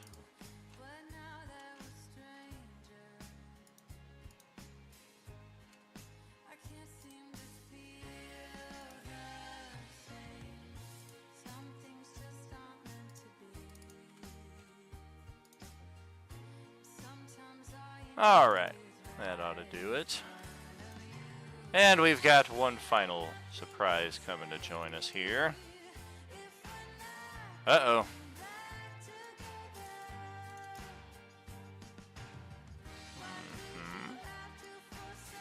That's 40 feet of movement, for those of you catching a glimpse of our friend moving through here.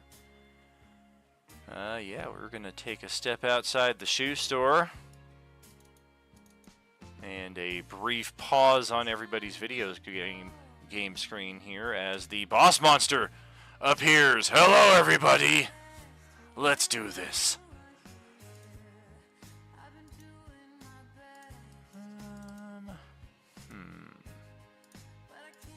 This is not looking good. I think we will terrorizing advance, bonus action. Take another 40 feet of movement. 1, 2, 3 of you, looks like.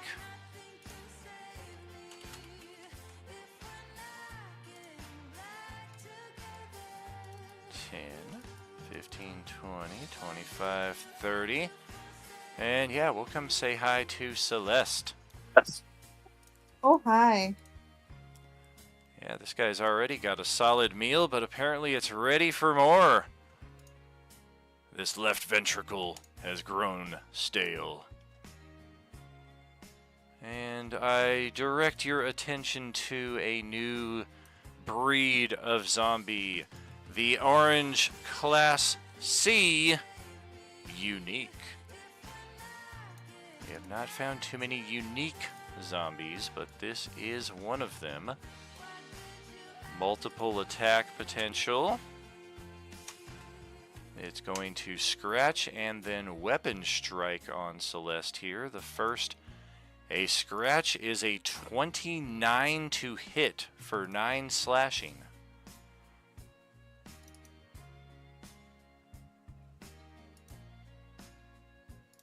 Oh, That goes down to 4. Correct, round down. And then it's going to take a swipe with a weapon attack here, which is basically just a giant stick, almost like a club. It's a 22 to hit for 15 piercing.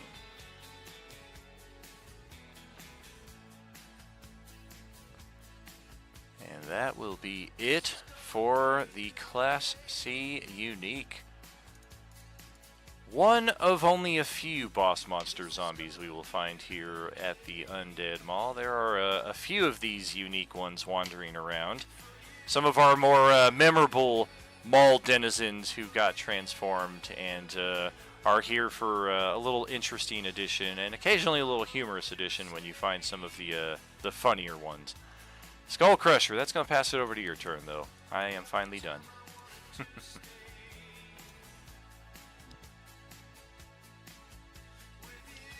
So, Zara's surrounded by 5 swarms, right? Well, she was. They're still technically floating 15 feet where she was at. She kind of, like, fell down to the ground. The reason I was asking is if I lob a grenade over there, she's already down, so it's not going to hurt her, but it's going to maybe kill some of the swarms? Well, that depends on the radius. I don't know the radius, I just know the damage that it deals. I am looking. Each creature within 20 feet of an exploding frag grenade. So you could kind of like lob it high so that the blast radius doesn't come down to the ground where she's at. And, I mean, if they all fail their saves, it's going to kill all 5 of them because they've only got 1 hit point each. Okay, I'm trying to figure out what I can do here. I need to rage, and then I need to throw the grenade, and I have an extra attack, so I didn't know if that should be the throwing of the grenade and my main attack being just my main attack on the happy clown next to me. That is possible. The only caveat being that if you're throwing a grenade, any melee action you take is going to be one-handed. Works for me.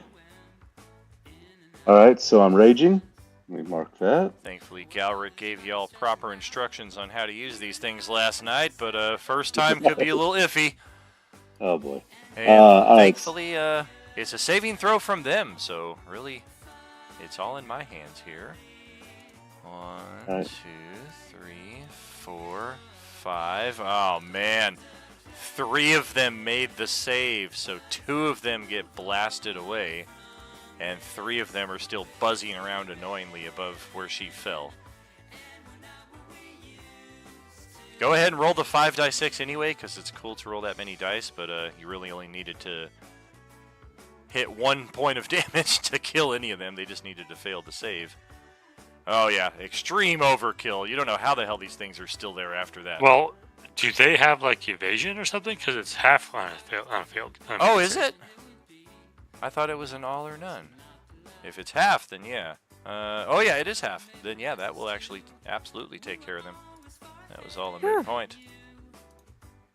Boom, boom, boom, boom, boom. Yeah. Good, so we can get to her and help her or whatnot. And then I take my attack on Happy Clown. I am not a clown, I just have a red nose. You'll pay for that. And thankfully you got that loose flank with Joey on the other side. You did say you raged, so let's get that. Bam, okay. And we'll take a dozen. Alright. Out of That's my turn. curiosity, did Summer Girl add her orange peeler feat that she just got here, or are you still on hold with that? Well, I've got 2 more orange peelers, but it wouldn't have done any good on that one. Well, I mean, I meant orange peeler 1 for Terry. I have not added it yet. Gotcha. Yeah, there are special ways of ensuring that it appears correct in the attack block. I did talk about that during our boot camp last week, but we'll certainly refresh that as needed. Galric, over to you.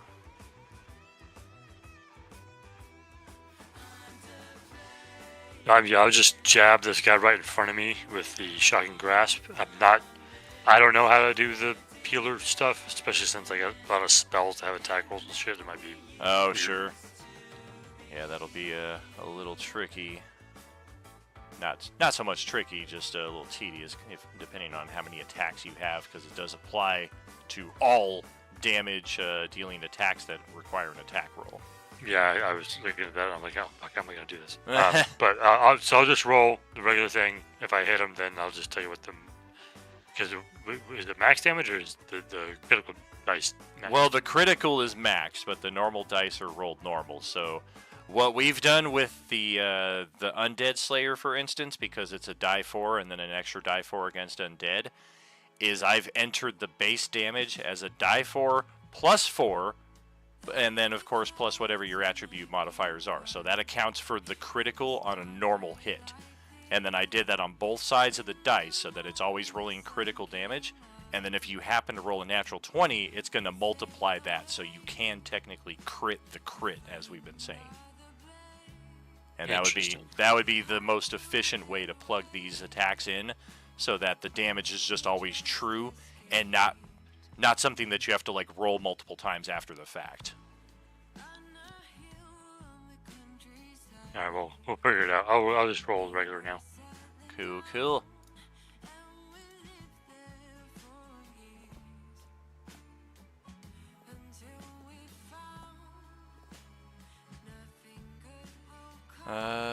Well, Celeste is up there, so yeah, we do have enough of a loose flank there.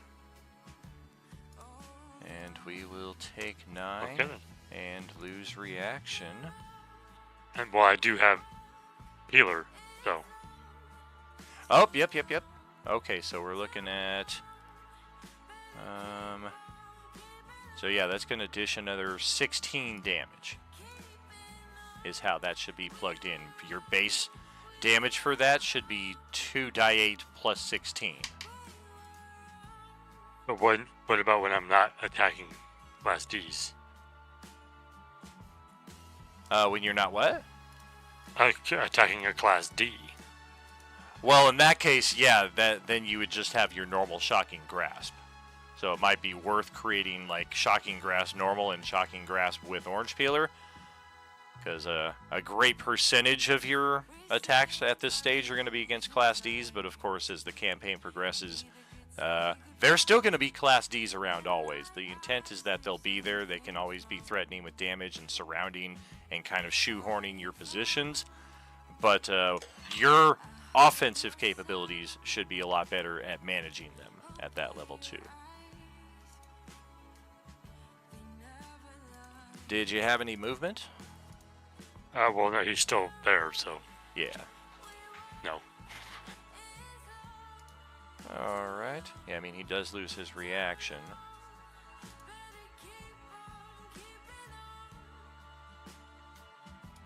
Guess we'll use that to represent that. It's a hard one to translate across. Oops, I double-clicked. Silkas, your turn.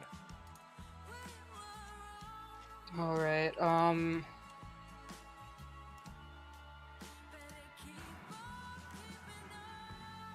Yeah, we're gonna go ahead and Misty Step to here. And then I will Cure Wounds Zara. Okay. Yeah, you need to really Oh, find shit, that, sorry, like, my bad. that little 3-minute clip of the whole boot camp that I did where I talk about how to input the orange peeler and just make a 3-minute clip of that and then post it up for y'all, because I feel like that'll be... Usually I'm a text over video guy, but I feel like the little video I did will much better explain it than trying to put it in text. Ah, that was shit. Hey, that's not bad. I've wasted a 3rd Sweet. level spell slot on that. Oh, yeah, that could have been a lot better. Yeah, Well, 13 HP. I'm grateful. Get those off of you. I'll just have to take screenshots alongside it if I'm going to do it in text.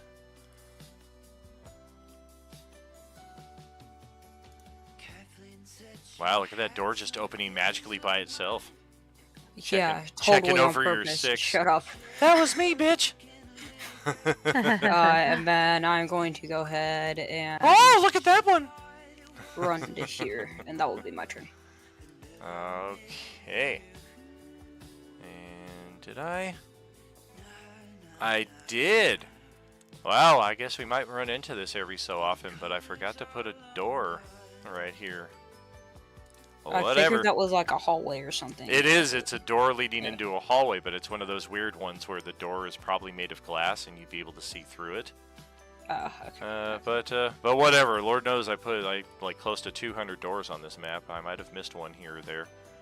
Just hopefully not in a crucial area. Okay, Scott, and then Joey, and then We could just say that door got torn off its hinges, so it's not very true. Yeah, that's what I'm likely to go with if I did have an oversight like that.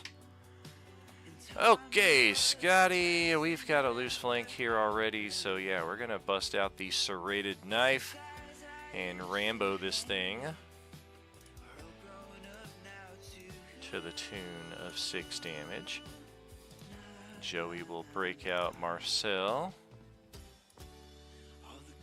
and is unable to get anything going with that. And that will leave us in the midst of a combat here. We're going to need to track the initiative that we have for next time around. If one of you would so kindly post that up in Tuesday channel. I'd appreciate it. Where the hell did he get an Acheron blade?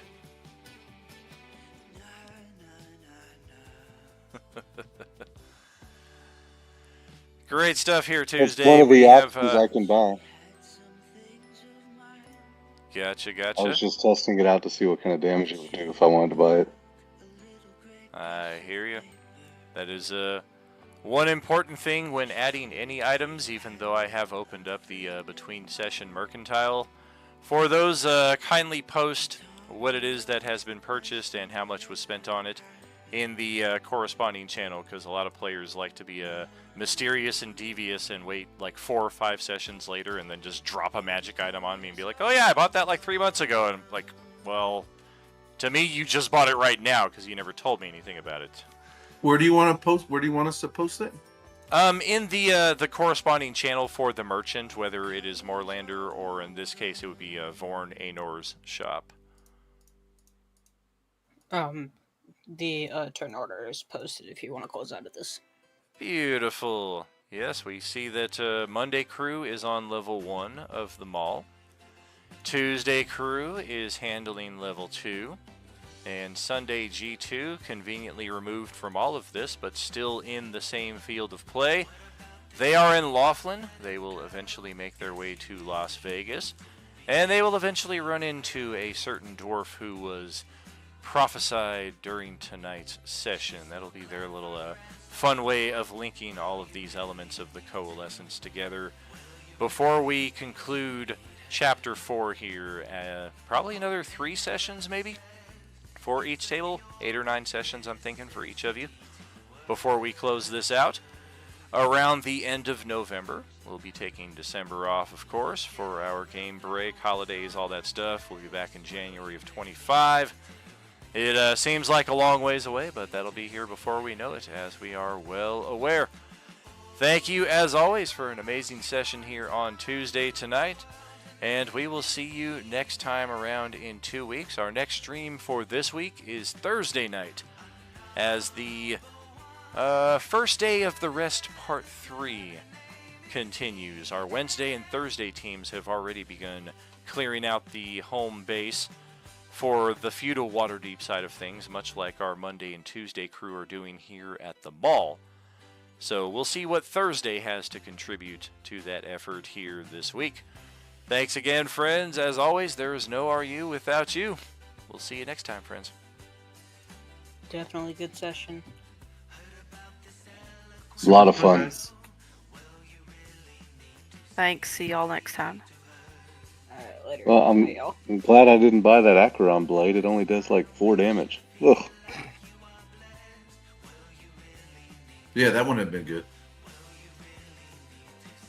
I think you got we haven't unlocked rare for us yet, so I think that was a rare. It was on the list that you guys posted. He posted everything on the list, but not everything's unlocked yet. There's little tabs on the Oh. bottom. If you just click the uncommon tab, only uncommon items will show up.